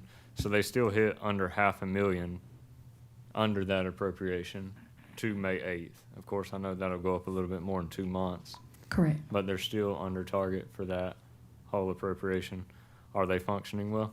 I know you can't speak for them either, though. I guess that's a later conversation. I mean, I just see that's a big salary difference, you know. How to many May 8th. employees were froze? I believe it's 10 positions. Yeah, Not, right. well, I believe they have 10 vacancies at this moment. Would it be considerate to maybe look at current staffing, paying them more quality instead of opening up 10 more positions? And saving that 750,000.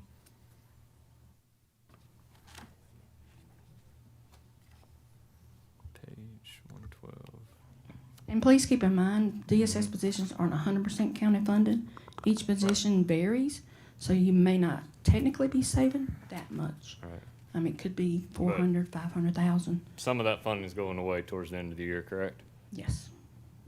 So we're gonna be looking at paying more at the end of the year for these that we're currently paying. That's the 4 notes I wrote down right here. Also, in each salary line item, it already includes a 2.5% COLA. Is that correct? Correct. So do you know what the estimated cost for a 2.5% COLA across the board is? No, I didn't I can get tell that you because I got a information. good memory. Okay. 2.7% COLA was $419,000. So I'm going to guess we're real close to $420,000 again that they just got in January, February, March maybe, somewhere first part of the year, first quarter of 26. Yeah. So another $420,000 that's proposed in this budget. So what is in the budget is a 2.5% effective if we did it July 1st, because I was trying to build in a buffer if we decide to increase it to 4% or 5% in January. So we can bring that back to 2.5 as of January the 1st. Yes. I'm glad you said that because I'll sound like my broken record self on that. I disagree with the COLAs because we don't pay for performance or merit raises still at this point. And I'm a huge proponent of taking this COLA out until we can have a performance and merit rate-based system put into this. And I've done talked enough about that in the past. So. I think we gotta really still consider it because COLA is cost of living allowance. And we're speaking on behalf of these citizens. Don't really want them to have to pay as much as it looked like they may have to pay more taxes on. With everything going up, and the people who are coming in here dedicating their service and their work to the county. I mean, that's not a merit raise, that's a cost of living raise, acknowledging that gas is $5 a gallon now. And if people who are on SSI and disability, if the state sees that the economy has went up enough to give those individuals 2.7, I think we should think, our employees that come here and show up to work every day, they got to, they got to live in this economy. I'm not disagreeing with you, but we are still not recognizing the employees that show up and do exceedingly well, and we're paying them the same as the ones that are subpar and they keep on the payroll. I agree. That's where I'm saying. I We don't agree. sit on the. You agree with it, but I agree, yeah. And we have give our employees 16% raise over 3 years. The state does not match that. We are well beyond what the state's given to the Social Security recipients or to the state employees. And I think that 16% raise kind of brought us to a place where we're kind of following suit with what those jobs pay. And some still falling beneath that. I'm not going to dispute that our county employees are underpaid for the job they're doing. I'll be the first to argue that every employee needs more money. Oh, okay. But we've got to figure out how we can build our tax base not on the backs of the residents in this county. I agree. We've got to recruit more industry. And we're going to have the opportunity here in just a minute, item 8A, to increase the industry in this county. And we're going to see what this board decides to do, because that's how we're going to increase that tax base that you talked about. We've got to do. Oh, yeah. But the citizens got to want it.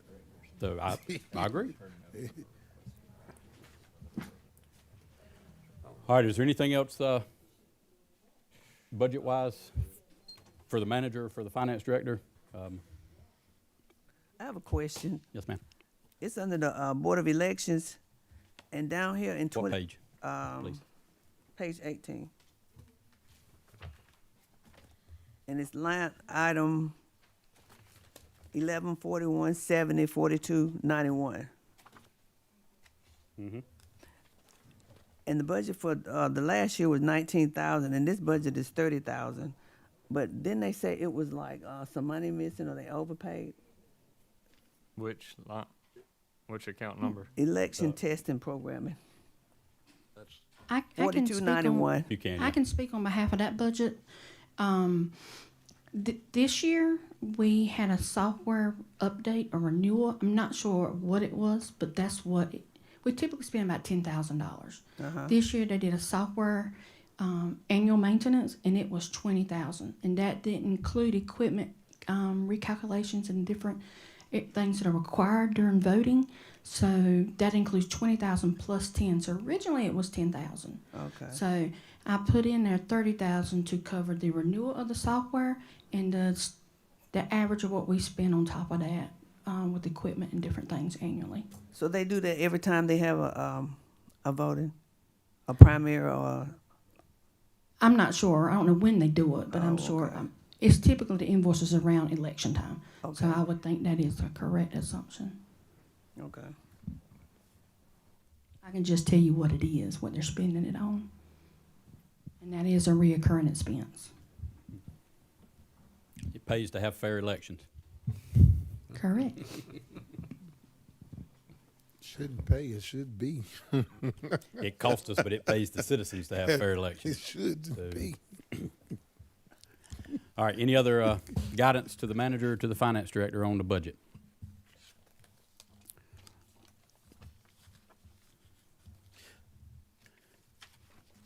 I'll be meeting again 2 weeks from today, Wait. so I know the board will probably have some more input between now and then. And just a reminder that we've scheduled tentatively a meeting on June 30, just so if we don't adopt the budget on 2 weeks from now, you can adopt it then.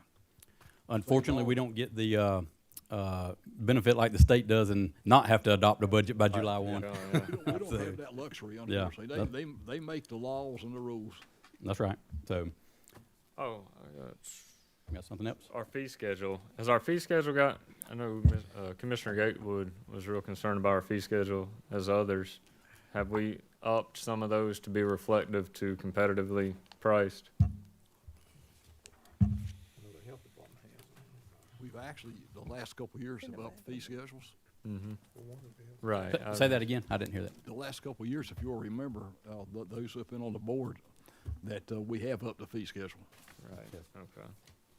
So they still look fairly competitive. Just like the water and sewer rates, the water rates are restricted because of a contract we had that was signed way before our time. And maybe Mr. Forbes can renegotiate it for us. I'm trashing your name. No, Yeah, that- not really. But we do look at those fee schedules and try to compare them. I think Mr. Addison has improved the planning, building permits, if you will, because we were way behind the 8 ball. That's what I was kind of referring to, our planning and building and things like that. Yes, when we did a massive overhaul on all the fee structures for planning and building inspections of 2 or 3 years ago. We looked at the comparable rates in surrounding counties, but of course we realized that that's not always comparable. So we also looked at rates set in counties of similar population and tax base, and so that's kind of how we use that to guide our fee schedule. Our ACTS director has done the same thing when they're looking at new rates for transportation. So a lot of the departments, at least the ones I'm involved in, I can say that they are in line with that. Appreciate that.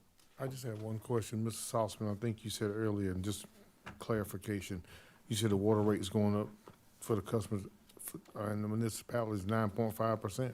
We're going up 9.5 on water, and if you approve it, and also 9.5 on sewer.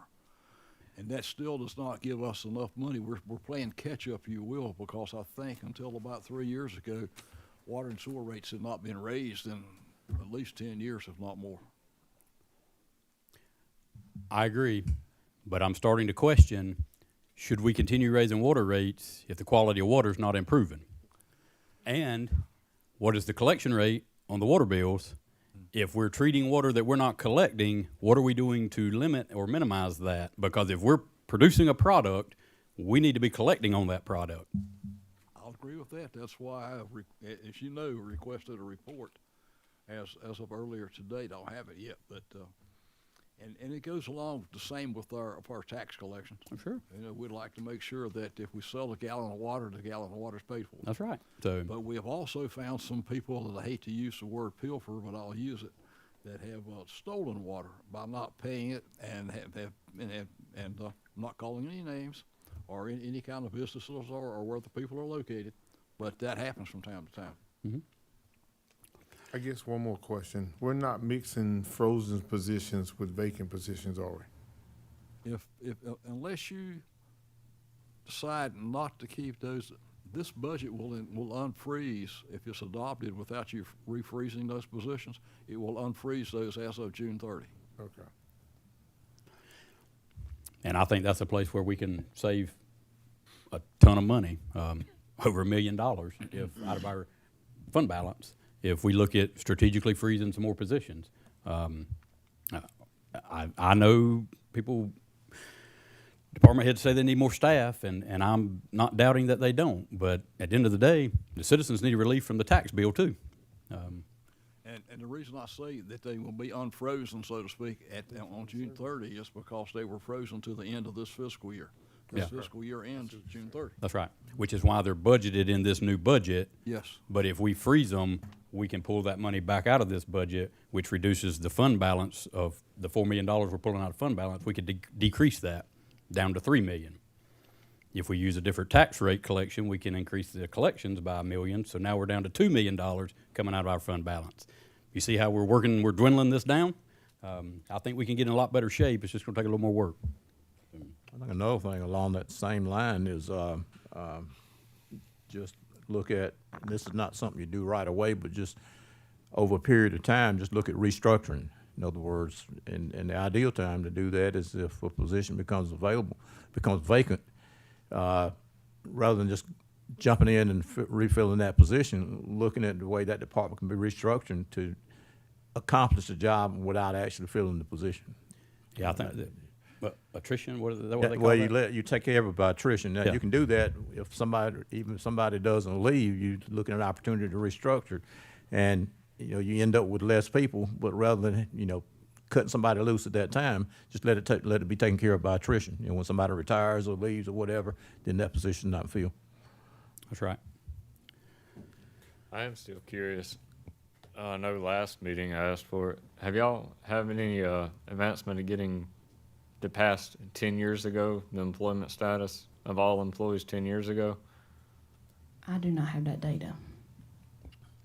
How do we get that? I don't know, we were hacked. I don't know, it might not be able to get it good, but you might be able to get some reference anyway.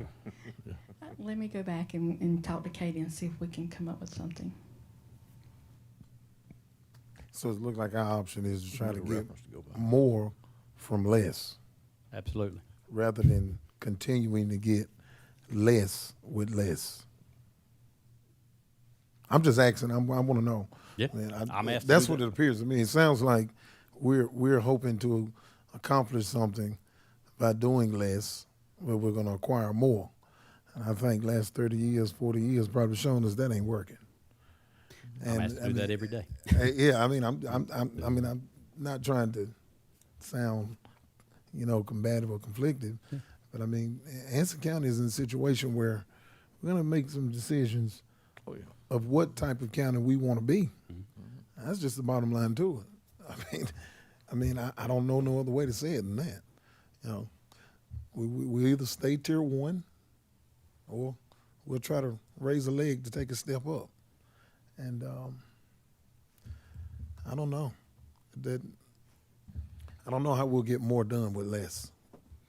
Me either. If we're budgeting positions and then we're going to freezing them right away, I just don't understand it myself. Yeah. I agree. I see what you're saying. I know. I mean, and again, I'm saying this to the citizens. It's not because one way or the other, and it's a tough spot. But I think in the last almost 2 years that I've been here, everyone has heard me speak pretty much direct what I think and where we are. And my perspective, my honest opinion, no matter which route we go with this, is kind of to look at the truth of it. No business leave revenue on the table. Nobody does that.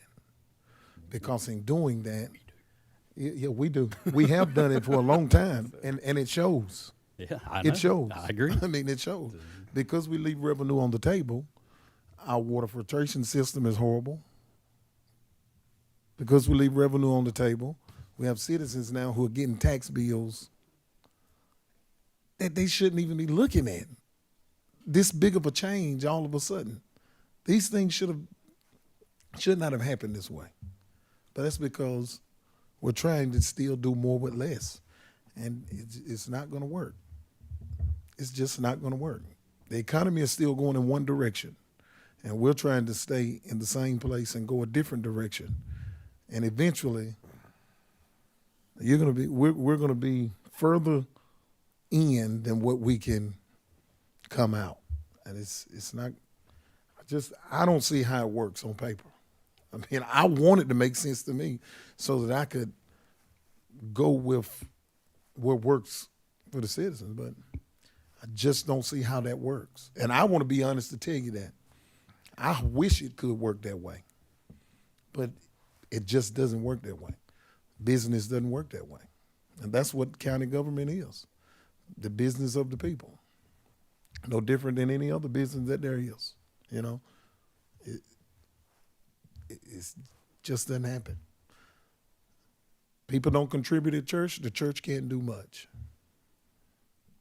It's just how it is. I said that because I'm a preacher, but I mean, it makes sense in every other area of life except for government, and I don't understand why that is. If you want to stay where you are or somewhere near that, then your plan has to be for the county as a whole to stay where it is, where we're not providing the proper services that we should in more than one area. And that's not a good thing for this county. It's not good that certain departments are not able to serve the citizens of this county to the best of their ability. It's not, I mean, it's just not good. I shouldn't have to drive outside of Anson County for certain things because the funds are not here to make sure that these things are here. And if we keep this mindset, I know some people just want to live here, pay lower taxes, and still drive to Union County or wherever else. But it doesn't work that way. I mean, I wish it could.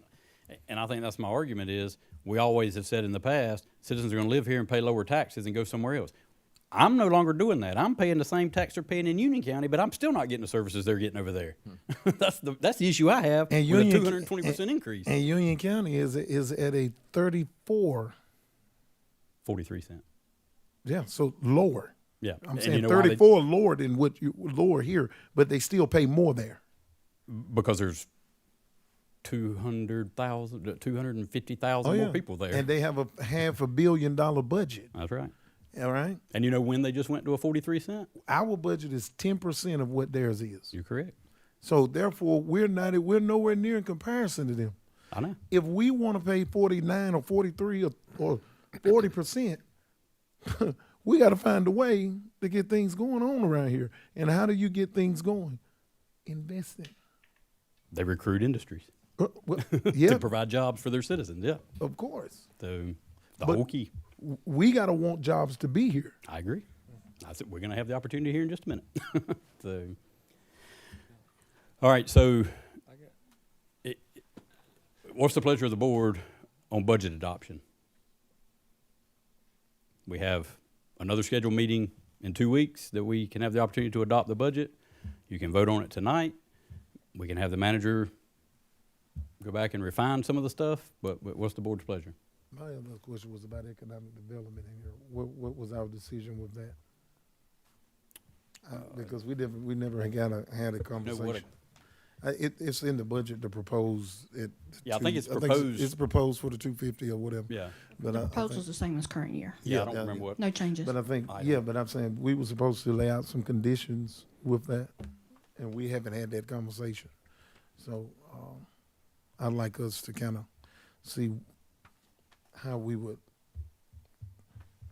want those conditions laid out. Yeah, I think, correct me if I'm wrong, Mr. Addison, did you discuss, I think it was an MOU with them? Yes, we've been looking to develop an MOU with AEDC so that we can have clearer guidelines for what we what type of partnership we want, but what we also expect in terms of deliverables. Okay. And then it gives us a Good. larger hand in steering that ship, Could so you to send speak. that to me? It's still in development. It Yeah, has Okay. not been. Well, I'd like to be yeah. a part of it because Yes, I have some correct, input yes. that I think, and I thought the board would be a part of that conversation because we're the ones that have to give that funding. Yeah. Correct, and I just started, so Yeah, yeah, you that haven't was- even missed out, Okay. so. Yeah, I think that was last week we discussed that. So, Yes, we um, discussed that last week or 2 weeks ago after an AEDC meeting, so. Okay, but currently they're in the budget. I call it fully funded, but it's the same level as prior year. Right. Correct, Ms. yeah. But I wanted to make it clear that I thought we agreed to have some conditions set forth before saying we're going to fund you, because in time past, they've received funding with no kind of contractual agreement, with no kind of benchmark set, with no kind of reviews or anything of that nature put in place to say, you check off this and this and this, and the funding goes. So I think that's important. Okay. And as well as an audit. Are you going to have that Purple MOU prepared within 2 weeks for our June 16th meeting? I can if that's the board's pleasure. We can start workshopping it amongst the board. But given the MOUs between both parties, eventually it would have to go to them to, get their input as well. So they don't meet again until, Third Thursday. Third Thursday, yeah. so I don't remember what date that is, the 18th. It'll be the Thursday after our Tuesday meeting. That's correct. So, So, okay. Well, if you can have a baseline put together for us by June 16th, Yeah. we will be able to look at it and. And I can share some of the ideas that I have. I do have it. Okay. I just So had to if email you'll it out. share those with Mr. Addison. Sure thing. So, okay. So I take it the board's pleasure is to defer any decision on the budget until the June 16th meeting at least. Yes. Okay. So, two things. Okay. How many current employees right now? I don't know that number. Yes, ma'am. 304. 300 and, I think it's. 304, 306, I think. Okay. Katie can really answer that one. All right, cool. It's We'll in get- our, it's in we'll our get- agenda packet, but According to Ms. Ingram's most recent HR report, it's 304. that's right. Okay. So, We'll get back to the concrete numbers next meeting of 2016 then, or as concrete as we can get. All right. I I've know, had, and I know we briefly discussed water and wastewater. mhm. But if you take a look at that, we are budgeting $1.8 million of wastewater and water. And they have continued each year to do more with less and less. And they are at a point now where they can't do anymore. And that's my professional opinion. So even increasing 9.5% is not getting them enough money to operate on a daily basis. I think water rates should have been raised 10, 15 years ago. We screwed up because I seen him hand you some money. we had a manager to put something in place to raise it so I'll much say, every year. just to The board voted against build it off Holly's comment, our current utility CIP a is long time. conservatively 185 million Correct. over a 10-year period. And that doesn't include some of the West End improvements that we now need to make. So you're really realistically looking at about 225 in today's numbers. By the time we get to the end of the 10-year CIP, you're probably looking at realistically 250, 270. And the problem is that the local governors commission, the phenomenal LGC, has told us that we need to do more in terms of upgrading the water and sewer systems. The problem is that we don't have the fund balance to do it. I hate to say that because that's your savings accounts. You got a general fund balance, which you could use to do that, but if you do that, then you're bringing it down. The sewer fund balance and the water fund balance are at a point that we're not able to do the engineering work that we need to do to actually build the new water and sewer lines. And I had a state legislator who should remain nameless that said, well, just borrow the money. Well, we've got borrowing capacity, but it's the payback capacity. That's correct. I was actually told the exact same thing by the USDA Rural Development Chief of Staff 2-3 weeks ago. We have to have engineered studies to even apply for any of these low-cost grants or funding opportunities. And that brings up another point, and I don't recall if it's in the budget. System development fee, to implement that, we have to have an engineered study done. Engineering and finance study, and that's what we need, because we could, that way future development as it comes in would pay for those. And a system development study by an capable engineering firm, coupled with the finance firm, would cost us probably around $40,000. We've already checked the prices with a couple of different firms. Is that included in this budget? It is not. We didn't pass something similar about getting engineers to do, what was that we passed? We've done AIA studies, asset inventory assessments, to see exactly what we've got. We've also done asset management planning. And we've also, what you may be talking about is the lead service line For the grant, yeah. study. That's right.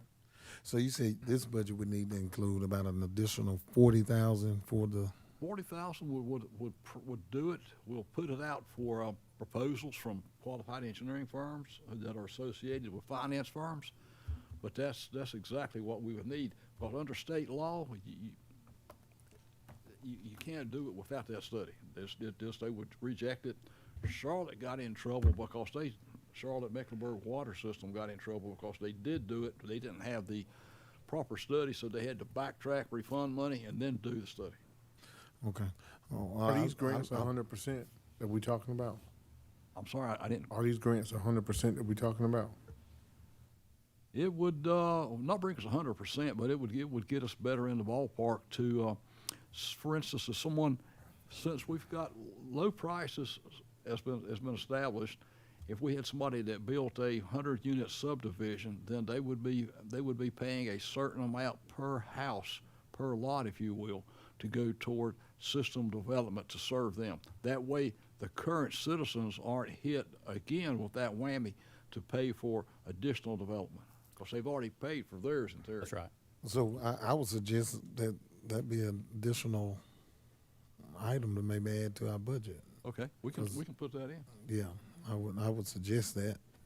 That's the kind of direction that we needed. Yeah, Just to let that puts Yes. the burden of any new infrastructure on the person that's coming online, not the burden on the existing taxpayer. Correct. Just to give full context, so that SFD is valid for 5 years.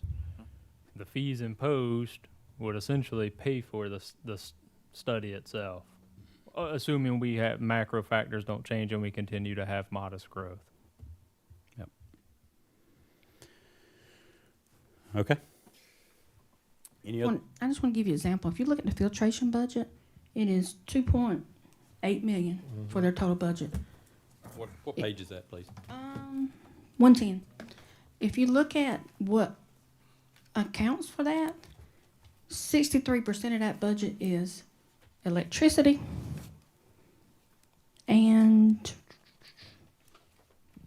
chemical supplies. So 63 of the filtration budget is for chemicals and electricity. If you look at their salaries and benefits, it's nothing in comparison to that. And then when you look, equipment maintenance is 200 more thousand. And then maintenance and repairs is 125,000. There's no money for capital but 100,000. They have no room to do any improvements. And this is just the filtration. This is not our distribution, which is the pipes in the road, from the filtration to the homes. And this is not our waste treatment. Wow. Just look at it from that perspective, just from those numbers. It's very lean. That's why I share the same sentiment, and I've requested the water loss report, because I feel like we're losing money. We're treating water, those chemicals that we're paying, we're spending money, and we're not recouping money. Yeah. And we got to figure out how much we're doing that, because at the end of the day, we're leaving money on the table. And most successful businesses do not do that very long. I agree, but it's not enough to cover this gap. Well, and I don't know what it is, because I've never seen that report. So I just wanted to just give you that just 500-foot level, just to, if you look at those numbers, they don't have nothing to work with. So $100,000 is the only thing allotted for improvements. Yes. And they gonna need more than that. I'm gonna go ahead and tell you that's that at this point. And that's just for stuff that just tears up. They're gonna need more than $100,000 next year. But I was trying to balance the budget and not appropriate as So much where fund can we balance. potentially get more money from to be able to make sure we have the money to improve our water? If you wanna look at infrastructure, Yeah, it's going to your General Assembly and asking them for assistance. If you wanna look at operating, it's continuing to increase the water rates. Because we're doing catch-up basically, because we hadn't done it in many, many years. Every day I ask some of our legislators for anywhere from 50 to $100 million. And just to give you a point of reference, if we had to rebuild that 16 million gallon a day water filtration plant that Ms. Martinez is referring to, it's $300 million in a heartbeat.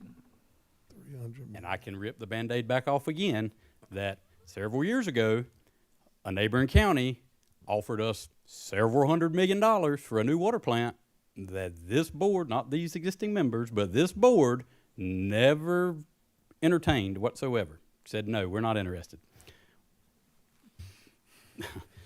Thoughts like that are why we're so far behind, because we do not look to the future. We look at today. We're not looking at tomorrow. We're looking at today. So. Mr. Chairman, I think that's you're right, because I remember those conversations with that county, and I think that's a mindset that's going to have to change. I think so. We're not in a position to do what we need to do. Yeah, and I don't know the whole conversation because I wasn't here. I was a lot younger then, but we should have at least entertained those ideas, and we should have negotiated and had more conversation. It never made it to this point to have that discussion, and that's the downfall of Anson County. If you really want to know the truth about it, from the water department side, it's not our guys working. Those guys work hard. I see them guys on the side of the road all hours of the night. They are by far some of the best employees we've got. The hardest working. It's not their fault. Exactly. So we've got to change our mind. It's almost our fault that they're so busy. I agree. Because we have so many problems. I think I rode by and saw them the other day. And I mean, I always see them. It's always something to do. I had a question, though, concerning that. So I know that there's some kind of rules when it comes to the general fund, the fund balance. Potentially, couldn't some of the fund balance be used towards your water department? You can use general fund balance without any fear to take it over to the water or sewer side. But you cannot, unless you get I'll call it a contract with your water or sewer department to move their money into the general fund balance. Correct. Which means that you would then be on a payback schedule to them. Right. So if it went. We don't have enough to borrow from water. Right. It seems to me, and that is the reason for my question was to highlight that point. Right. Is that we cannot utilize any funds from our water and sewer. Except for water and sewer projects. Right. Yes. Because the funds are not there. Yes. But we can utilize funds that are available in the general fund to put there to make sure that that can operate, function a little better.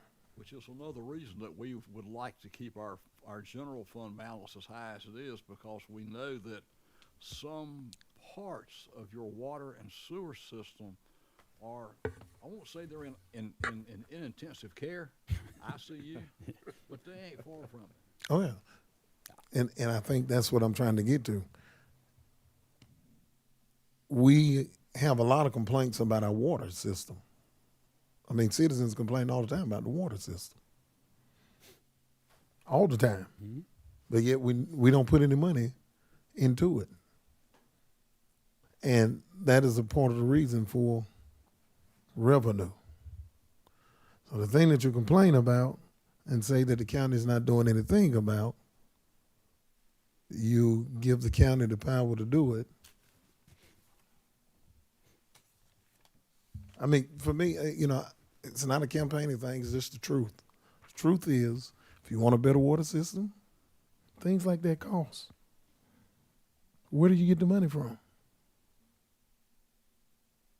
We have forward-thinking elected officials who accept a gift from the state legislator when they provide it, instead of saying no. I mean, here again, that milk spilt Yeah, That water's been gone under the bridge, Commissioner. you're right. At this point, we still have that problem.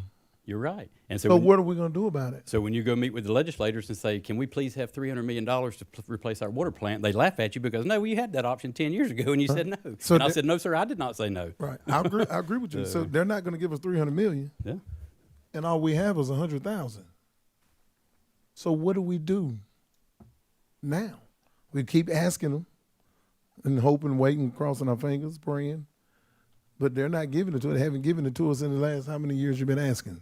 Well, they haven't given us any to do a new facility, but we are spending roughly right at $9 million to replace the filters that can produce that 16 million gallons of water a day. And so that was the first step.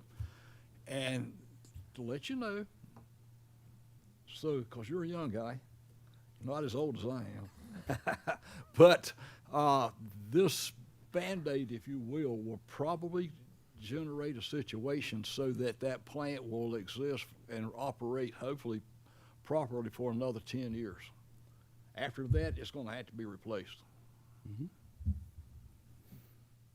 How long does it take to replace a water plant? 10 years. Probably about 10 years from the time you get your money together, or else put a platform together to borrow it, get it engineered, designed, if you will, and then permitted by the state. And the state's going to probably take, on simpler projects, six months. So I would say probably for a filtration plant that's going to cost $300 million, generate 16 to 20 million gallons of water a day, it's going to probably take about, like Holly said, Ms. Martinez, from start to finish, about 10 years. It's not a simple process. Right. 300 million, I'm pretty sure it's not. Okay.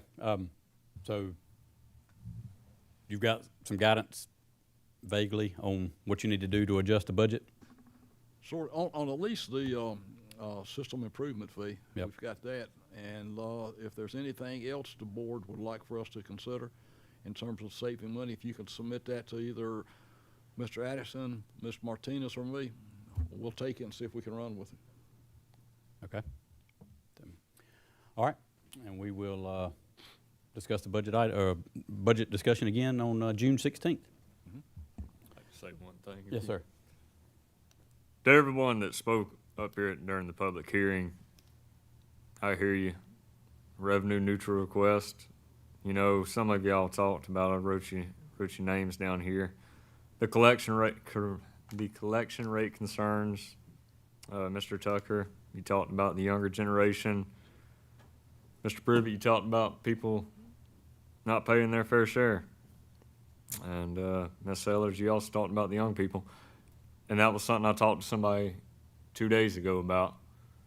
Wonder about the younger generation coming up in the county, moving away. And when younger people move away, your population dies.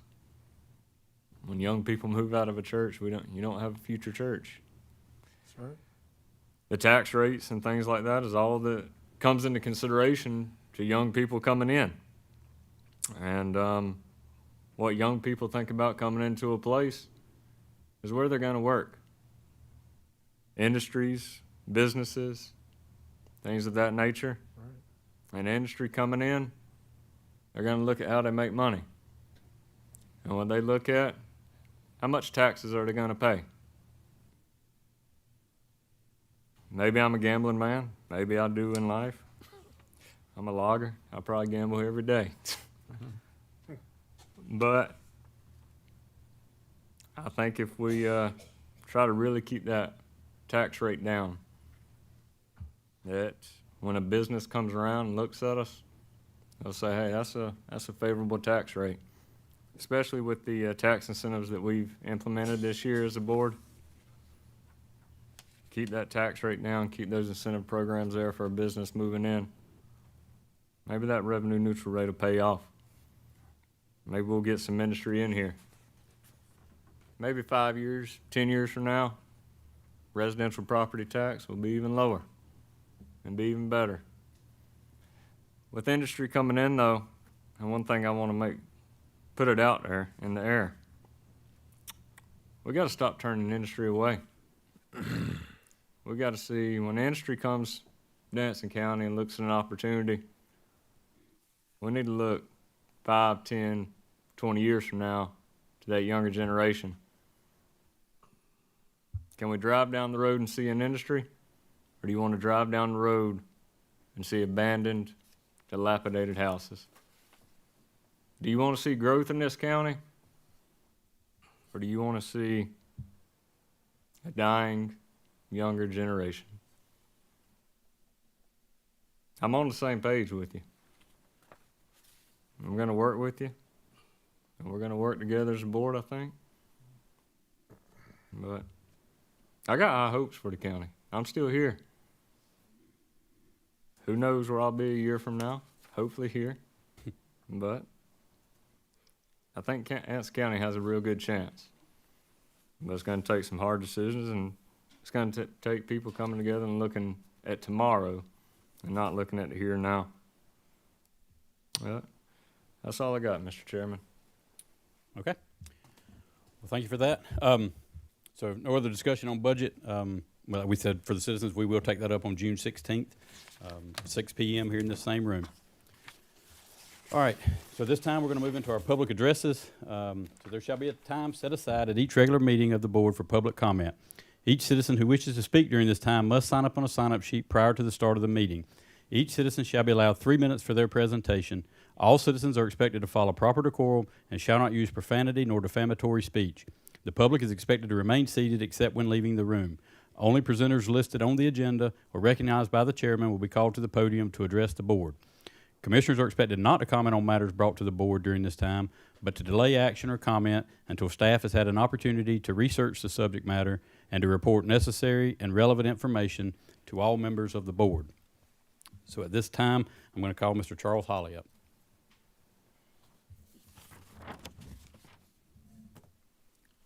Good evening again. Feels good to stand up, I ain't gonna lie. All right, so I had a speech prepared, but after listening to all this going on here tonight, I think that we all learned a valuable lesson, that some previous county commissioners ought to be in jail. This is unacceptable. But to Mr. Leary's point, it's good to hear that you feel comfortable enough that the better days are ahead. I feel that same way as well. I'm kind of perturbed to hear that $100,000 is all we put into our capital for the water system, and I'm learning why. I hope y'all put some guardrails around your economic development. That way it doesn't get taken advantage of. Really looking towards the future, but that's not why I come here. I come here because I live on Vintage Road, and I had some water issues going on, and I was getting really frustrated. So being nosy, I started walking around, and I started noticing a lot of utility markers on the road, identifying underground utilities. And y'all all know we had a drought recently, and I was noticing puddles of water in areas where there shouldn't be puddles of water. So I could only presume that there are leaks, and so I'll just give you a reference between McCormick Automotive and Forestville United Methodist Church. I counted 8 locations of what I perceive to be water leaks, and that's about a 1.5 2-mile section. So on my way back, I seen a sign on the fire hydrant, and it said out of service. And that fire hydrant has been out of service for some time. And that's one of my questions I would like somebody to tell me. I believe that fire hydrant has been out of service since February. I want to know officially how long that fire hydrant's been out of service. I think it's about 800 foot from my home, but I have a real problem if the nearest fire hydrant is over 1 mile away. And if it's going on in my neighborhood, it's going on probably in each and every one of your districts. And I think that's unacceptable. Forget the lawsuit, liability. I think we got to do better. I'd like to know, well, I'll take this back. I had read a study last night, and it said that 44.8% of water, when it leaves the filtration plant gets to the customer's home, is unaccounted for, and that could be leaks, that could be bad metering, that could be bad reporting. If that's 45%, it keeps building up, and my frustration. I'm coming here tonight, and I'm kind of glad I'm just speaking off the cuff. So I'm mad as a wet setting hen, as my grandma used to say. But there's no sense in raising all HE double hockey sticks. Please do something about it. Thank you. Thank you, Mr. Holly. Next, we have Mr. Joe Tarleton.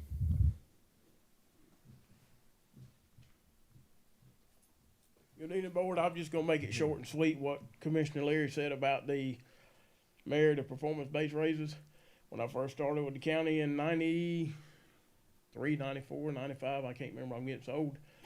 They did do performance and merit-based raises depending on what you got, certification, stuff like that. And it was put in place when I left in 2000 for 10 years. I don't know if it was when it was changed, but I do agree with you, that's something that needs to be brought back for the county. All right. Thank you for that, Mr. Tarleton. That concludes our public addresses to the board. So at this time, I'm going to find my agenda here. Manager's report. All right. So this time, we're going to move on to our manager's report. Thank you, Mr. Chairman. I think I really only have one item, then I'm gonna turn it over to Mr. Addison. But the first item on the agenda, 8A, is something we discussed in a previous meeting, and that is a request from the Anson Economic Development Corporation, also known as AEDC, to connect the east side, East 74 sewer force main. It's 10-inch that runs from the park that has been developed across from the PD Electric Co-op, and there's about roughly 80 acres in there, and it goes to Haley's Ferry Road, and there's the railroad track is a pump station. Now that sewer line is going to be under pressure. It's not a gravity line, it is a force main. And what they would like to do, and we've discussed this previously, is to tie that 10-inch force main into an 8-inch gravity line that the county already has there at Haley's Ferry Road. And I have discussed, as I previously mentioned, with Hazen and Sawyer, our consulting engineers, and they have said they have problems with it. And I gave you that report at the last meeting. So at this time, I'm still getting questions from the Economic Development Director at the AEDC as if this board would reconsider and allow them to tie that 10-inch force sewer main into the 8-inch gravity. Yes, sir. And I've been asked the same question. Why? And we all know that I was excused last meeting for my daughter's kindergarten graduation, so I was not a part of the conversation when we discussed it the first time. So the issue is that the engineering firm initially engineered that system to go into the pump station. They didn't realize there was not enough room for an easement beside an existing utility line already owned by the county. So now they have to go back and re-engineer that. They have to acquire some right-of-way and then bore under the railroad and put the line into the pump station. So, and they are aware of what it's going to take. It's going to take time. We just talked for the last 2 hours on how to increase revenue in this county. It's probably going to take a year for that entity to acquire all the right-of-ways, get the line put in, and sell this shell building that they've got constructed or will be in the next month and a half to a prospective industry that's going to create jobs in this county that we just spent 2 hours talking about we had to have. That's going to be, I'm guessing here, but the building itself is $4 million, and the industry that's going in, it's probably going to be somewhere around $4 million. So that's $8 million worth of investment that would be coming into Anson County if they're able to tie that line into our system, and we would start collecting taxes on that. It's not a great deal of money. It's about $50,000 once we adopt our revenue neutral budget that I hope we do. $50,000. It's not a great deal of money. But what it shows is that this county, this Board of Commissioners, is open to industry recruitment, that we are wanting industry to come into this county. If we turn our noses up at this project and we say we don't want them to connect our sewer, they're going to have a hard time selling that building, and we're going to turn away more industry, and we're going to turn away that tax revenue that we know we need. So the engineer's report that was presented to us basically says, for the non-engineers like myself, that system will not support that building or the Atlantic Gateway across the road once it's fully developed, which is 80 acres. There's going to be several more of these buildings across the road. So the sewer system is not going to function properly once all of that is completed, which is years down the road. They have not said it will not function with one building, one 45,000 square foot building. The sewer system will function. We do it every day on the east side of Anson County, going from a 10-inch pipe to an 8-inch pipe back to a 10-inch pipe. It works every day. So at full capacity, it will not work. Where's this working at in that county? West side. The whole west side of the county. I'm sorry, I'm dyslexic. The whole the eastern side of Anson County, from Wadesboro to Peachland, our sewer line goes from an 8-inch to a 10-inch to a 6-inch back to an 8. It fluctuates because as the board invested years ago, we didn't have the money to put a 10-inch all the way down the highway. So they would say, well, we got enough money to put an 8-inch. So that's what they did. That's all AEDC's trying to do is go from they've got a 10-inch line already in the ground. They've already made the investment of 10-inch pipe in the ground. All they're wanting to do is reduce that pipe to an 8-inch coupler that'll tie into the sewer line to service the one shell building that's ready to go to sell to a prospective buyer to create jobs immediately in this county. They're willing to put up an insurance policy, as I call it. It's a guarantee. It's a letter of guarantee from a bank that says we will fund this project, $500,000, because it's already been engineered. They will guarantee that funding when the time comes that we need to go back under the railroad to the pump station. That was agreed to 2 weeks ago after an AEDC meeting we had. That's correct. And I will say, just to echo what you were saying, I had a company I took out to look at that site last Wednesday. Conversations were going really good. We took them out on a site visit of the facility, and we got to talking about sewer.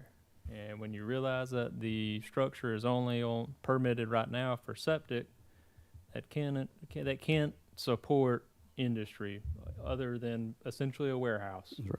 And I would like to see it be more than that from a tax-based standpoint. So what you have said is 100% true. A warehouse does not create many jobs. That's a correct. manufacturing facility creates jobs. Creates jobs and potentially a higher tax That's base. correct. So you are correct. Industry is going to want to see a sewer connection. And I agree with Hazen and Sawyer. I'm not disagreeing. I'm not an engineer. They're the professionals. I agree it's not going to support 80-acre industrial site forever. We're not asking it to support it forever. We're asking it to support one 45,000 square foot building for the immediate term now, for the next 12 to 24 months. And then they're going to engineer the system correctly, buy the easements, and go under the railroad. They've already paid the railroad, I think it's $50,000 for permission or basically to ask them, can we go under the railroad? So they've already put the investment in. They're not going to back away from it. They just want to do it immediately instead of waiting a year. Plus, they've also issued to the railroad, because they have to make sure that if anything happens to the sewer line, that the railroad will be intact. If it's not intact and it's impacted negatively, then that insurance policy will actually pay the railroad for the improvements they would have otherwise had to make out of their own pocket. Yep, and they've already put that insurance policy in place. So that's all the AEDC is asking, is for permission from the county-owned system to reduce their 10-inch line down to an 8-inch line. And I remind you, that 10-inch line that's already been put in place will be given to the county upon completion of the whole project. Once the line's done, once they're tied in, it becomes our project. And they are guaranteeing the funds to finish the project tying into the pump station upon completion. So my question is, if this is done and there are problems, blowouts, who's responsible? We are. That's you right on the question I was going to ask. Once they give us this line, and Hayes and Sawyer has already told us that they wouldn't advise us to do this line, that line becomes ours, and that becomes the county's problem, They're if not- there are problems. They're not going to give it to us until the completion is tied into the pump station. Understood. So when you tie it in, it becomes ours. Yeah, but I So think if it's not meeting those specs that the engineers are saying, then if there's a problem with it, it's our problem. They're not going to give us their 10-inch line until it's completed to the full pump station. That's what I'm saying. Okay. I understand that. That still didn't answer my question. Who's responsible in the meanwhile of the construction of acquiring the properties, the easements? The AEDC is. Yeah. So they're responsible for Yes. anything that happens to it? Yes. Yeah. I think the other thing that we need to do is in the meantime, is look at the options as far as, because through the Hazen and Sawyer report, like the chairman said, doesn't work like it is, but I think there are some things that can be done to make it work. We need to determine what that is so that we can move forward with it, because until that's taken care of, we're at a standstill, in my opinion. That's correct. A prime example, Hazen and Sawyer says the line's not going to function until you get all 80 acres developed at one time, Right. because you got a 10-inch line and you're going to have a little bit of sewer going through that line. Well, a sewer line only works when you have volume pushing it through there. So Hazen and Sawyer's report is right. It's not going to work until it's fully completed. So can we not sell one building until we've developed all 80 acres? That's insane. Exactly. There's processes that you do when you have a sewer line that you're not fully using the capacity of. And AEDC's aware of that. AEDC's engineering firm is aware of that. They have a separate engineering firm that they've hired to do this. Yeah. And they're aware of that, and they're instructing the AEDC on what would have to be done. They're going to go out there and they're going to flush the line and force the product through the line until the capacity is built up. So it's nothing new. We're not doing anything today that another county, another industry, they don't do every day. You don't build the whole Taj Mahal at one time.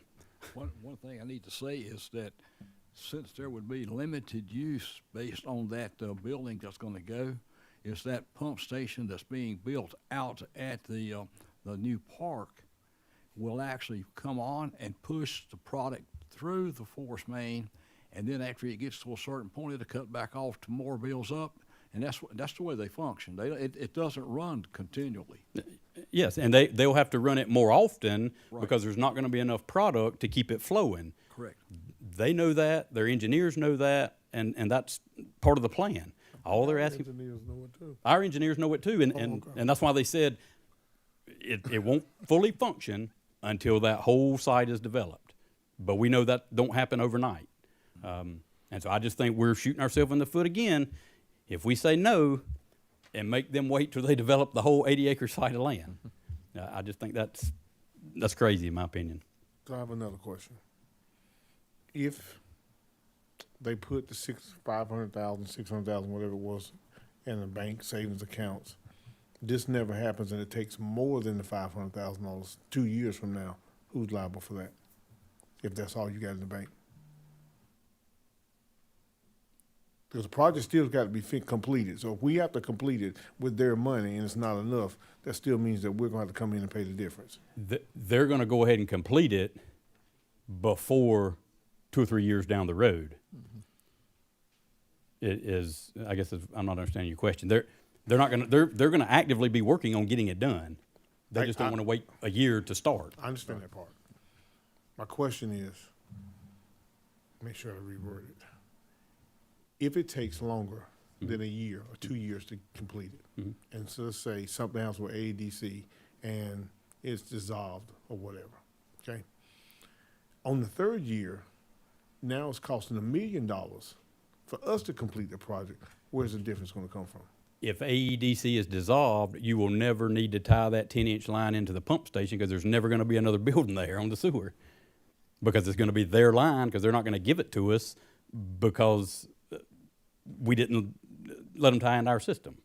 Actually, Mr. Chairman, if the AEDC were to dissolve on their own volition, then that's essentially $500,000 a year that you will not be paying to the AEDC. So that money could be put in, since it's the general fund money, could be put into completing the system. Tying it in then. So it'll be on us, basically. Yeah. We'll take the money that we fund them with and finish their project for them. But I don't see that being the case. But I'm just I asking would a like, question. I got a statement, it's not a question. Okay. We just ran that line down there to the Mini Mart. Mhm. He had advertised all those different stores that was gonna be in that, Mini Mart. Mhm. There's nothing in that Mini Mart. I agree. We lost money.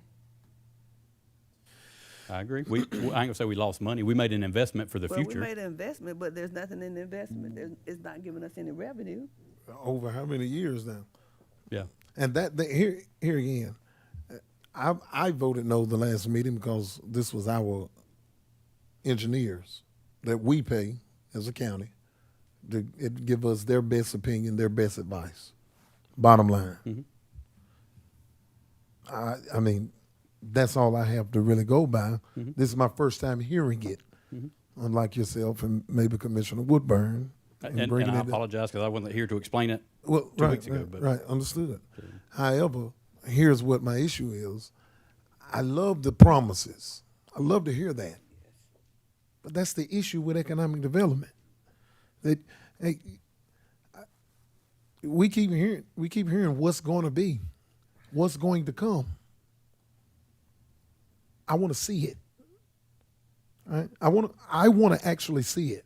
So you want me to go against my engineers, and eventually this could end up being a county thing. I haven't seen, I mean, I don't mean to sound ugly. I don't mean to sound like I'm being very tedious towards them, but that's the deal with economic development funds. They're high risk by nature. You know, you can make all these promises, but where are the results? I understand. And this is exactly what I mean when I say we're looking at today and not looking at the future. Mr. Addison, when you took that company to look at that building last week, did you tell them, we'll give you sewer if you buy the building? No, I told them it was in the works. Their question was, is sewer ready today? I'm looking to build today. I want to be here today. Yes, And we could not meet that. Yeah, their absolute need was they wanted to move while the industry is hot. Exactly right. They don't have time to wait until we can get a line put in, which is why we have to build to the future and plan on things coming here. And this is a manufacturing company. It's not a warehouse. Yes, and one of the big macro things that has the iron hot, America is looking to reshore a lot of its manufacturing, bring it back to preferably the United States, but sometimes we'll accept North America. So sometimes we do need to strike while the iron's hot. And there have been a lot of inquiries from industry about locating here. And the unfortunate reality, whether it's a manufacturing or urgent care, retail, it is a very slow process. I'm looking at my development tracker right now. I have one company I've been working with for almost a year now, and they really want to come here. They do. Their issue right now is actually finding staffing, but it is unfortunately a very slow process, and all the stars need to align. I agree. And if we sit on our feet, sit on our hands, and don't do nothing planning for the future, we're never going to land any of them. No, I don't think it's all of that. I have difficulties going against our engineering firm. Yeah. One of the best in the state, one of the best in this region. Now, how do we reconcile that? Because their report is based on full capacity. Their report states that the line won't function properly once a full build out. And we agree wholeheartedly it will not. And AEDC agrees that, and AEDC's engineering firm, Alliance, agrees with that. That's why they've already invested the money to go under the railroad. They've already invested the money to tie into the pump station. They know that's what's going to have to happen. They just want to do it immediately versus waiting. The full build out could take, God, they've been working on the Atlantic Gateway, I know, since I've been here 4 years. They've probably been working on it longer than that. So another 4 years before they fully build it out. So we're not going to allow any industry in that part of the county for 4 years until they put the line under the railroad track. So what are they going to go? They're going to go and redo it once they.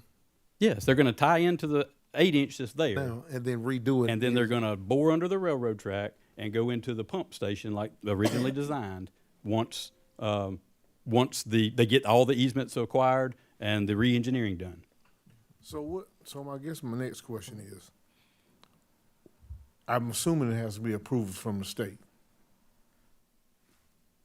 I'm not sure. I don't know about that. I think it's just a matter of, Us allowing it. yeah, getting everything in place to get This, it this done. project is state funded though, I think. Yeah, Right? So what you do is the point. yeah, it's already funded. The line's already in the ground, all but about, what, I don't know how many feet. But I think it's not enough funds to do it. Yeah, 300 feet. Yeah, 200 foot of a project that's 3.5 miles is all we're talking about. Right, but to correct me, if I'm wrong, I guess one of the real issues with this is that the funds are too short to do it the way it's recommended to do it at this time, right? They have the funds. To do the Yes. to do the 10-inch rather than the Yes. than the 80. So why not do it the right way? Because they have to acquire the right of ways, re-engineer it, because they don't have enough room to put it beside our line that's already in the ground. That's correct. So are we saying we don't have enough time to do it right? That's what it sounds like to me. For full build out, yes. We're not doing it wrong by tying into an 8-inch for one building. The whole plan here is a whole nother side of the highway going to be developed in the future that they're making plans for down the road. That technically they're going to start on the second building in the next few months. Right. I think they've already started on the engineering work on it. Yeah. So they are actively building across the road that they know is going to tie into this system. They just will need permission to tie into the 8-inch so they can actively sell the site that Mr. Addison showed a company last week that needs the sewer.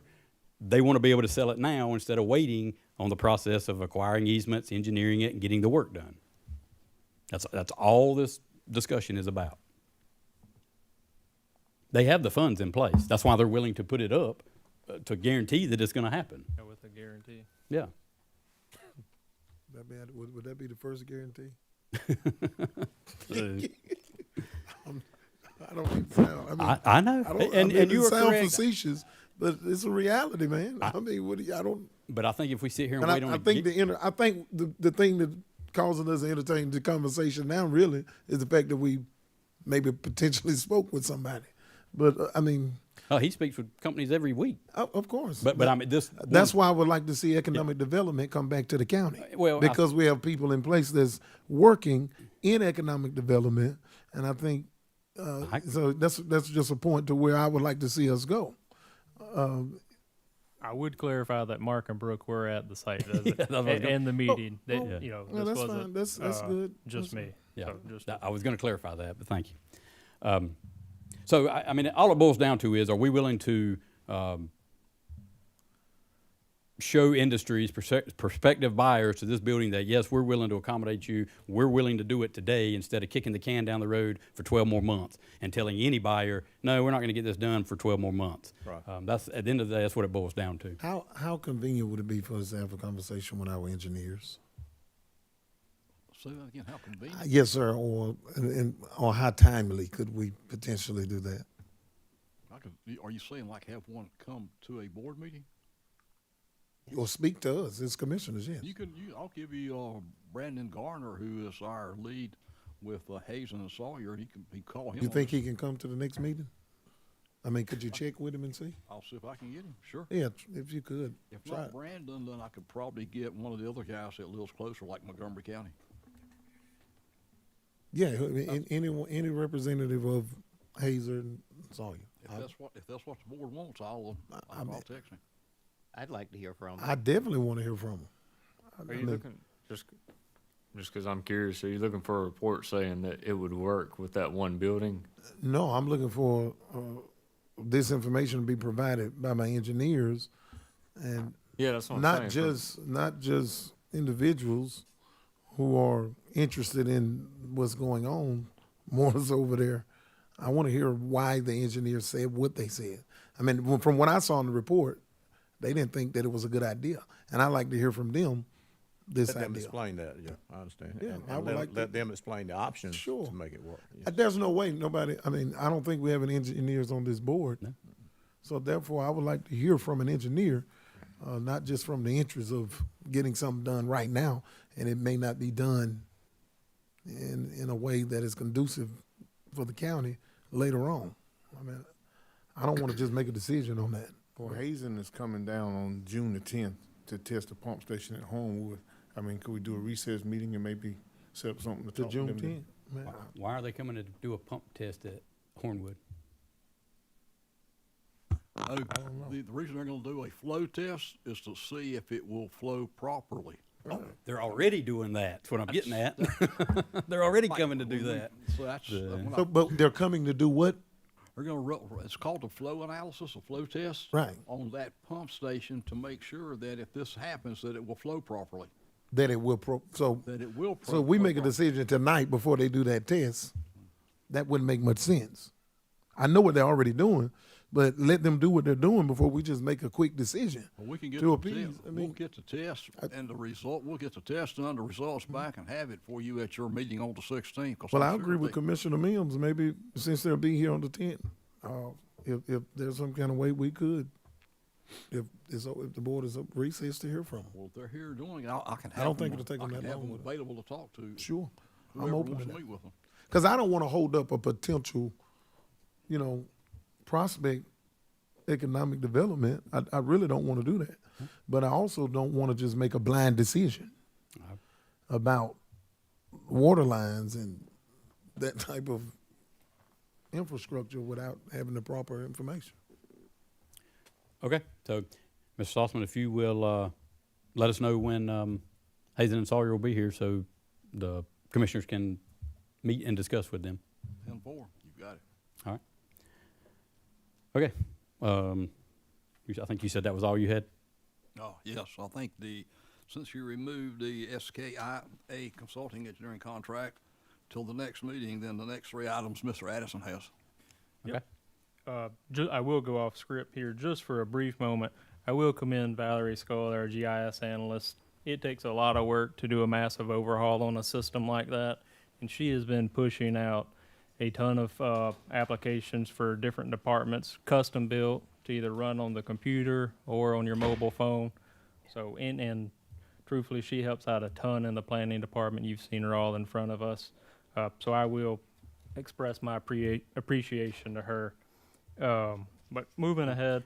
Mr. Addison, if we can we go ahead and skip to item E? Absolutely. Okay. So item E, that's a good segue because we're talking about phenomenal staff.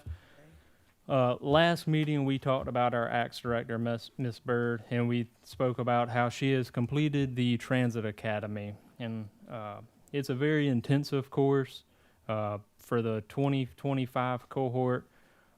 It had a 25% dropout rate. So it's a very intensive, comprehensive, and thorough class.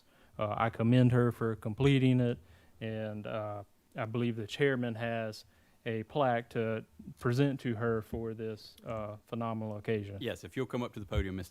Bird.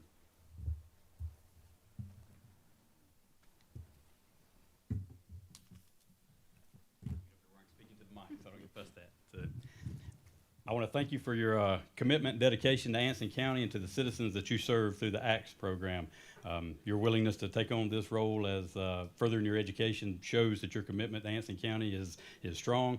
And so as a board, I want to say thank you, and I want to present you with this plaque, and I'm going to read it. It's presented to Ms. Tanya Bird, Director of Anson County Transportation System, commonly known as ACTS, for your dedication and perseverance in completing Transit Academy 101 through the North Carolina Department of Transportation Integrated Mobility Division, a comprehensive and rigorous program of study in transit administration, financial management, procurement, operations, and regulatory compliance. Your leadership and commitment to excellence strengthen public transportation in Anson County. Thank you for your leadership and dedication to the public service. Thank you. So thank you.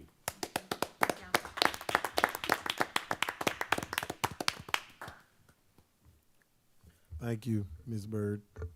Perfect, yes, thank you. for all She's a you did. phenomenal director. I truly appreciate her. Okay, so moving ahead to item 8C, the NC, ACSP, and II funding. I thought it was a great time since we were talking about funding tonight, and it's towards the end of the fiscal year. We've done a lot of conversations previously about Brown Creek Soil and Water. So I put together this infographic for you and took a look at it across the state. And I wanted to point out a few things. Well, so first off, ACSP stands for Agricultural Cost Share Program. It's used to help address natural resource concerns. II stands for Impaired and Impacted Streams. It's used to address streams that have significant debris or flow issues. So when we look at those two funding allocations and then the supplemental allocation, which occurs halfway through the state's fiscal year, Brown Creek Soil and Water is the 9th most funded county in the state, which I think is a phenomenal achievement. For fiscal year 2026, they were awarded $91,922. And that's from the initial allocations and then supplemental allocations you get because essentially you've done a good job and spent all your money. What it also doesn't have to understand is as the state allocates you money, you're penalized if you don't spend it all. So you need to have really good financial management and contract management to make sure you're awarding these dollars to successful contracts and projects, because if not, the formula used to calculate it will penalize you in the long run, and it's a 5-year look-back rate. And as you can see in the bottom left-hand corner of that, you can see just where we fall in terms of funding across the state. We're well ahead of the bell curve here. So I think that's a phenomenal achievement for that department for several years now, for at least 5+, it has been one of the most funded districts in the state. And to kind of piggyback off of that regarding Brown Creek Soil and Water, I did lay in front of you a flyer and a seed packet. And this is for everyone watching online and in the audience as well. For the past, I believe, 4, maybe 5 years, Brown Creek Soil and Water has done an heirloom watermelon contest every year. The county bought seeds originally 5 years ago, and every year we have people turn seeds back in, so cost savings. We don't have to buy seeds again. But what we do is we do a community engagement. We give the seeds out for free. We do contests to do heaviest grown and seed bank donation raffles. So anyone who would like to grab a pack of seeds, there's some out in on the table outside the door. Brown Creek Soil and Water has seed stations throughout the county and at the office. So if you would like to participate in the program, just make sure you take advantage of it and grow some watermelons. Any questions on Brown Creek Soil and Water before I move ahead? No, I think that's just a good testament to the staff, wonderful staff we have at Brown Creek Soil and Water, that they're managing the contracts that they're awarding appropriately.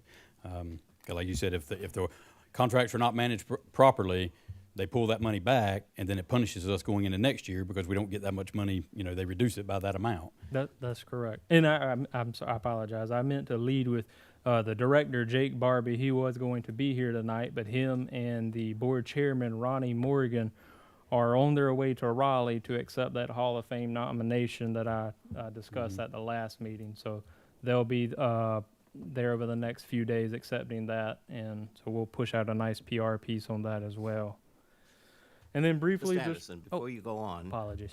I was in a meeting recently, and there was a person there from Brown Creek Soil and Water. They were complaining about the truck that they are dealing with. Could you tell me, do they have a truck, and what kind of condition is it in? Yes, sir. So they have a Ford Ranger. The issue they're struggling with right now is 4 years ago, I was able to get the department, when I was the director, a grant to acquire a new piece of farm equipment. It's called a no-till drill. It plants seeds without tilling the ground. Great conservation tool. It is a larger model than what the Ford Ranger has the towing capacity for. So I got the grant as Jake was coming in. He took over that process, and we did it through a partnership, I believe, with Utilities is who Jake finalized that with, to borrow a utilities truck when he needs to deliver that drill. The other catch is because of its width, it requires a state permit to haul it down the road. So the county does the hauling, and it also protects our equipment. So that is the issue. They have slowly been building their revenues. They generate revenue through equipment rentals, but it's going to take another 3 fiscal years before they have enough revenue generated to purchase a vehicle through their funds. So that's a struggle they're going through right now, is just having to work that balance in with utilities department. So the report I received is accurate.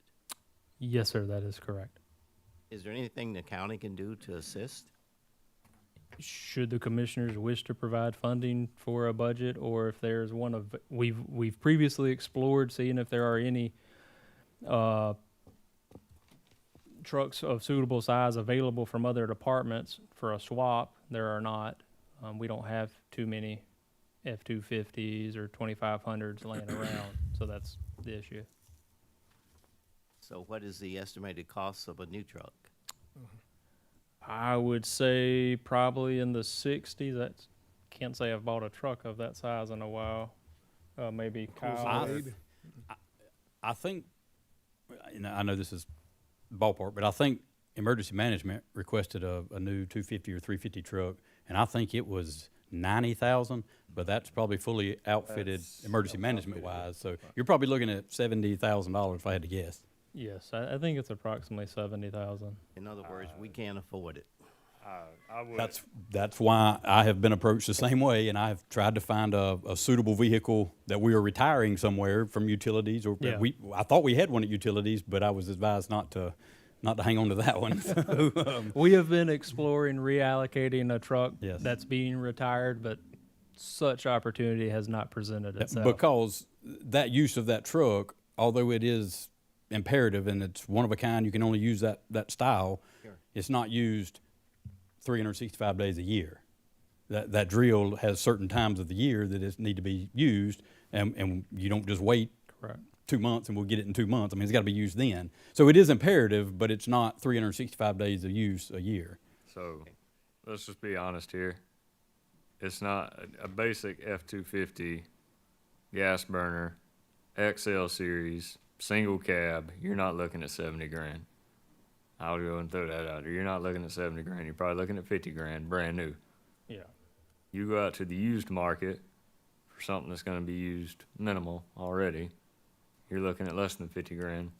We're going to talk about numbers to be realistic about it. It's not 70 grand for a 250 XL. Yeah, they would just need a base model 250 or 2500. And we did look at prior year models that were still new or had low mileage. When we had looked, it's been several months back now, just the market seemed to be a little hot, at least locally. Yeah. But I do think if you are correct, if we shop around, especially for a used one, you could bring that price down. What is the revenue that it brings in seasonally? What is it? Yes, the revenue. It's several tens of thousands. I can see if I can get that one for you. It's in the budget. But I want to say it's about 10,000. That remains in the soil and water budget. That is correct. By state law, they actually don't have to be a part of the county. Right. They're kind of quasi-governmental. Because they have their own their own little form Yeah. of government. Yep. So.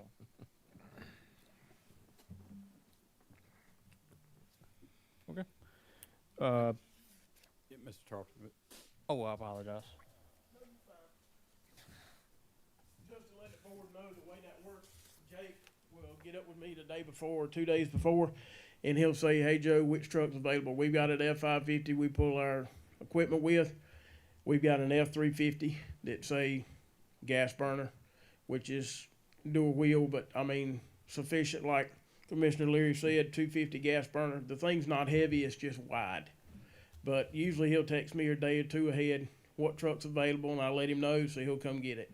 So I kind of work with him on when he needs them and what he needs to do, because I know he doesn't use it. There might be 3-4 months out of the year he never calls me, and then all of a sudden, hey, I need it this day, this day, and this day.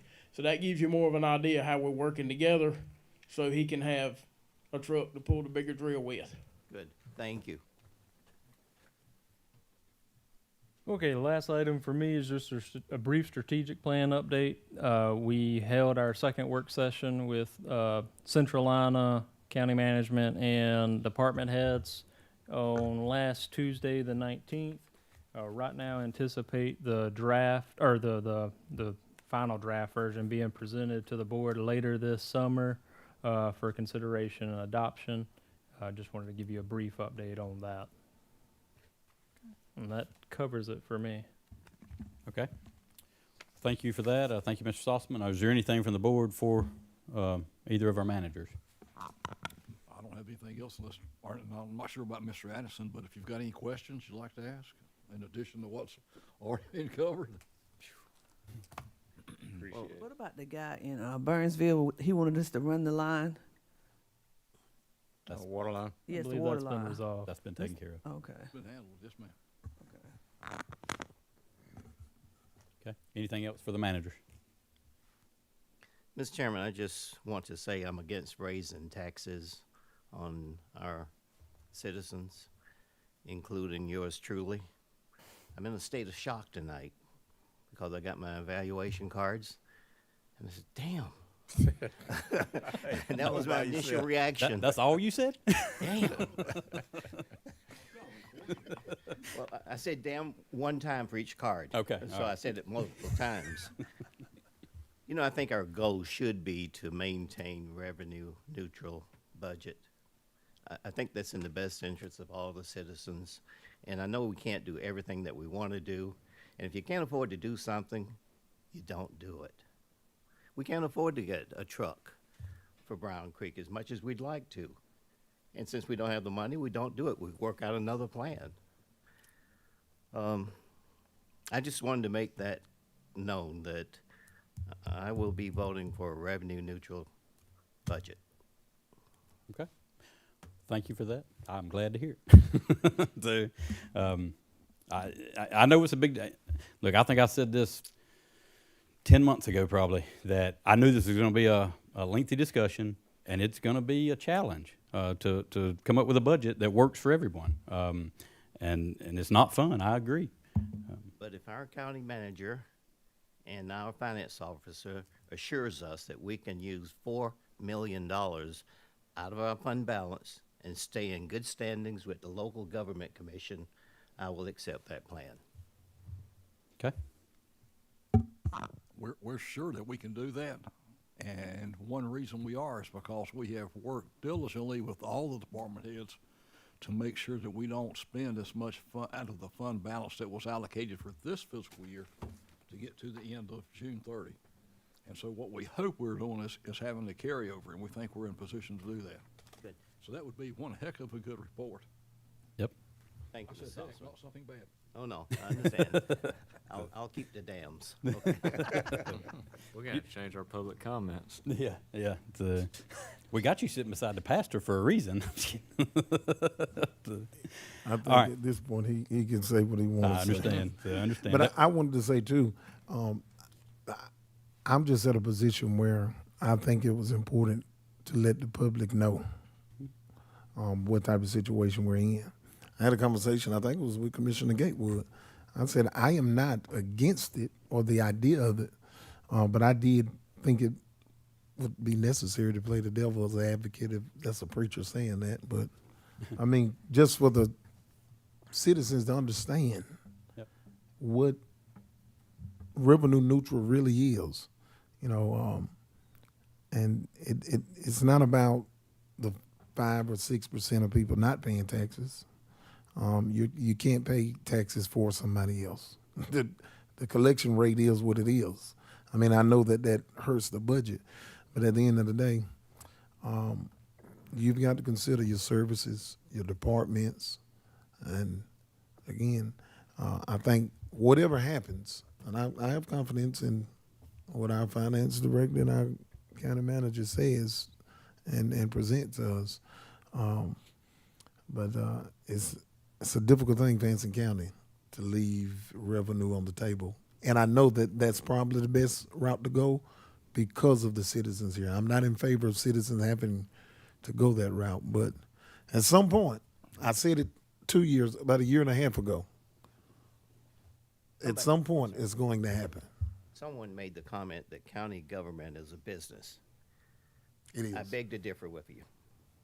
If we were a business, you know what we'd do to manage this budget? What would be that? We would cut head count 10% across the board and let the department heads figure out how they're gonna manage their departments. That's if we were a business. Well, I think that's something we should do, but we would still have the responsibility to fund it. We would, if we cut expenses, we could fund it better. But I'm not advocating I- that we Yeah. cut 10% or 5%. Well, we're gonna have to. That's why I said I am.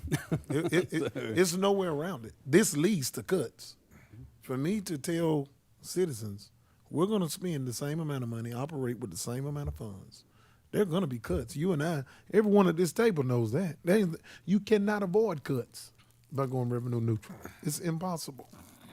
I mean, it's gonna happen. In just a few more weeks, we'll find the cuts. I mean, that's just how revenue neutral go.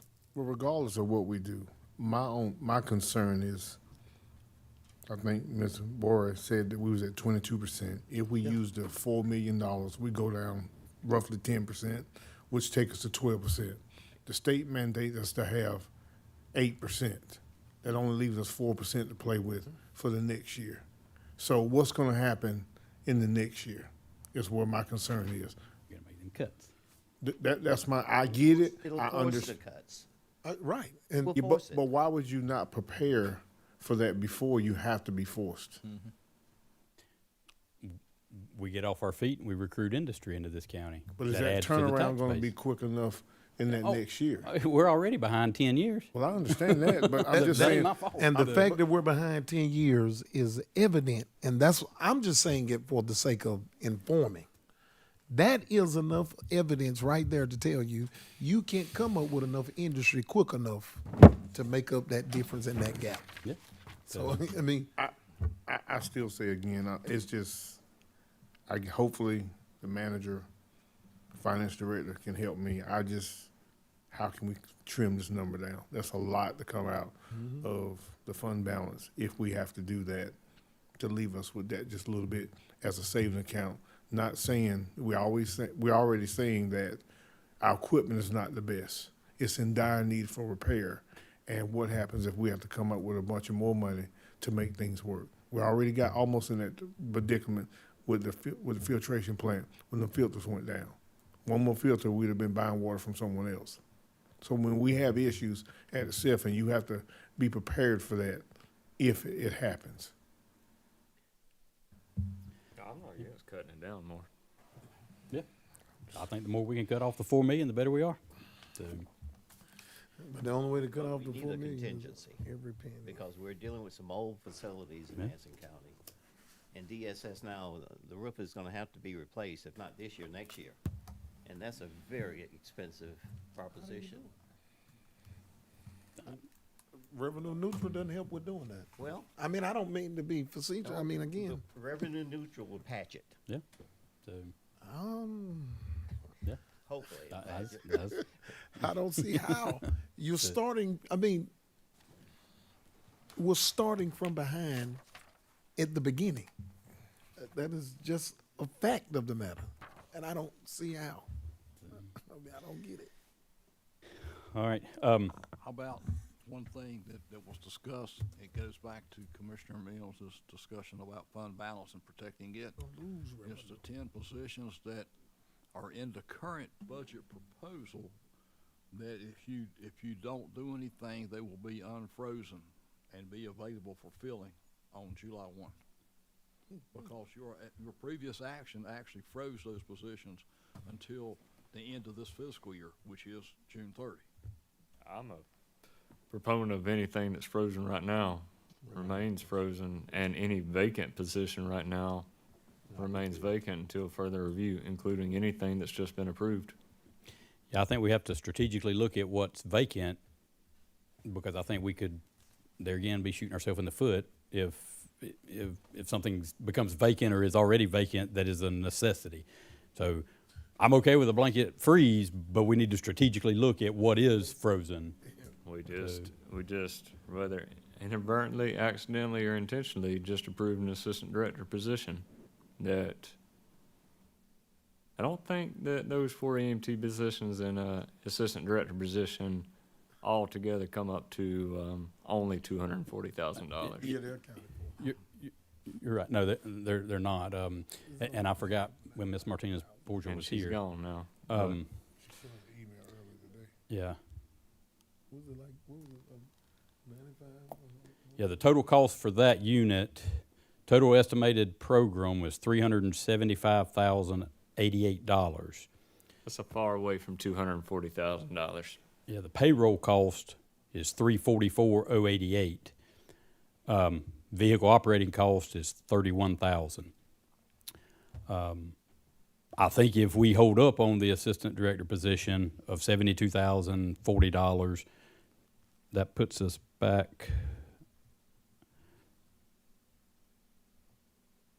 160 and 82. The cuts have begun, people. This is what I'm talking about. Yeah, that puts us at the 240 for personnel without that director position. So if that's a position that we feel like we need to put the hold on, I mean, I will entertain a motion to do that. That email was just sent to everybody this afternoon at sometime. So what do 3 we do? o'clock. What do we do with? Because wasn't that tied into like an agreement with Atrium? The unit still runs. There's 4 personnel that's going to run the unit. You still have 4 EMT basics that'll run the truck. Yeah. So we go and disapprove what we've already approved. We're managing the budget. We can put a freeze on that one position that has not been filled as of today. I mean, I know we can. I'm just asking. So would that make it, some of the employees have overtime? No, ma'am. Oh, okay. It puts the burden on the director to schedule this instead of an assistant director. So it's just a matter of somebody scheduling these 4 employees, which is 2 different shifts, the way I understand it. And then we won't have the training either. The training officer, yeah. We won't have. So We won't have that either, right? Because we had that individual was also That going to was be a added. training officer. Already That was job going to save. description. That was going to save us some funds Yeah. somewhere. But we currently don't have a training officer, so, But we would have had one. but yeah, if that Oh. position was filled, yeah. There's wh- another consideration, I'm sorry, and that is our lobbying firm. I mean, we're sending them $5,000 a month, no accountability. They've only presented to us once, and that was about the timing of the, let's see, of their contract ending. About time to renew. That's something that I really think we need to consider if we want to go forward with it, given the budget situation we're in. They're supposed to be giving quarterly updates. Yeah, it was agreed upon when we renewed the contract, it would be quarterly updates, and I don't know, Mr. Manager, Mr. Ford, Yeah, they're supposed to, based on their contract, they're supposed to come give a quarterly Yes. update. and I'm sure they will be happy to come give us an update on what the Senate Bill 889 is doing that's going to affect the tax appraisals here. Matter of fact, I know the manager talked to him today. I did, and he also reminded me of the 2 propositions that now will call for a referenda. And I do mean referenda, not dumb. It's the one that will, if the citizens vote, they can by constitutional amendment limit the amount of the income tax in the state of North Carolina, drop it from 7% max now to 3.5%. And that's on the ballot this November. The other one is, and I'm not sure of the language on that, so David's going to get that for us, is another referendum that would have an impact on your taxation abilities. Yep. And Mr. Gatewood, to your point, I agree wholeheartedly. If we can't justify paying a lobbyist, that's fine. I had the justification right here. The one lobbying firm that we contracted with provided economic investment into this county of 17 million initially and a $7 million additional investment, 21 jobs the first time, 14 jobs the second time. So what is that, $24 million investment in Anson County with 0 tax incentive coming from this board. We did not give that company a single dime to locate in Anson County. I would think that investment has more than paid the $60,000 that we're paying them out of AEDC's funds. Technically, AEDC's paying them. We have the documentation and paperwork to support that. Absolutely. The state is already in the process of permitting the mine. So I mean, No, I'm talking about the involvement of our lobbyists in oh, this the involvement in process. that project. Yes. Oh, Any documentation, any paperwork to that effect? Because I- lobbyists are smart. They'll take credit for things. oh, they were in the room the night it was approved. All economic development. Yeah, I'll pick up the phone right now and call the CEO of the project and ask him who brought them here, and they will tell you, yes, the lobbying firm did. Absolutely, and they can give written documentation of that, I'm sure. Mr. Addison knows that. Mr. Sossman knows that. That's not debatable. I'd just like to see it. As a matter of fact, the AEDC is working on another project that was announced last week on another parcel of land that our lobbying firm got in connection with and has put that piece together. Now, there was some other hands involved, but the lobbying firm, one phone call, made that connection for the AEDC. And I don't know what that investment's going to be yet. They're still working on it. Still working. But they're involved. They're actively involved. There again, we're playing the long game here. We're building for the future, not today. I know it's costing you $60,000. We're getting the investments in the future. I'm telling you, they're coming. So that's the whole plan here is long-term planning that we have not had by this board for a long time. And it's not just this board. It was prior boards. It's not just this board. So the only other thing I have is I just want to remind everybody of the Association of County Commissioners annual conference, August 20th through 22nd. It's in Durham County. You need to let Miss Adams know so she can reserve a room. That is a great time. If you've never been, it's the time when you can network with other county commissioners, just as we are, and hear the same challenges they're having and how they combat budget issues, what they do on revenue neutral issues. You hear presentations from finance a lot of times, tax collection, a whole realm of things that they talk about, the speakers talk about at that conference. So I think it's valuable that the commissioners go. So I just wanted to remind everybody that is coming up. You need to let Ms. Adams know. Talk to other counties. You found out it's not too bad. Exactly right. We are not the only county in the shape that we're in. So, and the whole state seeing. Mr. Sossman, they tell you Senate Bill 889. Do you remember the count on how many counties are going through the reevaluation? I think it was at least 9. For some reason, I had 11 in my head, but there's several other counties that are faced with the same thing the citizens out here tonight are facing with reappraisals. Right. And I think it's 9 now because I think 2 wanted to be taken out. Okay. All right. For some reason, 11 stuck in my head. It started out with 11, like the county manager said, 2 of them decided to do something different. Yeah. Okay. So yes, that's a very good time to network with those counties and hear how they address the problems. So are we gonna recess for Hayes and Sawyer to come and talk? Or we just gonna end the meeting? What are we gonna do? That's what y'all mentioned about. I'm not sure when they're gonna come yet. I mean, I know they're gonna check the flow on the 10th of this month. And I'm not sure if that'll be a day. I'll make sure I sent Brandon Garner a text and told him I needed him or else one of his people here to meet with the board to let me know when they could be here. And if it's that day, I will let everybody know because he'll probably respond to me in the morning. Okay. Here would be my suggestion. If anybody wants to meet with them, they can come here, meet what group, no more than 3 at a time to refrain from a quorum. I was going to say, Mr. Forbes, would that be a quorum if there's no decision being made reference county business? Okay, you're not having any type of business that's going to be, you're not gonna discuss any business, you're gonna take any votes or anything like that? There'll be no votes taken. That would be illegal, that'd be a legal gathering. I would think it's suggestion to just recess until we said it was Juneteenth. And then we meet here and talk. Well, he's saying we don't have to. Mr. Forbes. I apologize. What are you talking about discussing? Cause I just understood there was gonna be no type of business. No. The board has asked me to see if Hazen and Sawyer can have an engineer here to discuss the request from AEDC to tie their 10-inch force main into an 8-inch gravity. And after whatever that meeting creates, this board will then either vote yes or no. at a later date. It sounds like the easiest thing to do would be just have them come on the 16th. I mean, At that point, yeah. wouldn't the easiest thing to do be just have them come on the 16th? Okay, if it is, are we gathering Yeah, I information mean, for the purpose of any type of contract or some type of business that we would not want the that the public would not be privy or be a disadvantage to the county for the public to be privy to? You know, to keep it simple, let's invite him here on the 16th. That Right. way the public can hear Yeah, what we yeah, hear. If I we, if you think you second can get them that. here on the 16th, that's the easiest solution. Yeah. I just, I'm fine with that. The only reason why I said what I suggested was because I think Mr. Sossman said, I guess they don't live around here.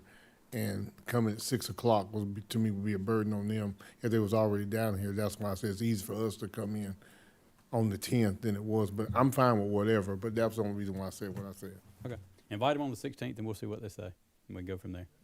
So, I mean, my only other question would be, if anybody wanted to talk to them, they can talk to them personally.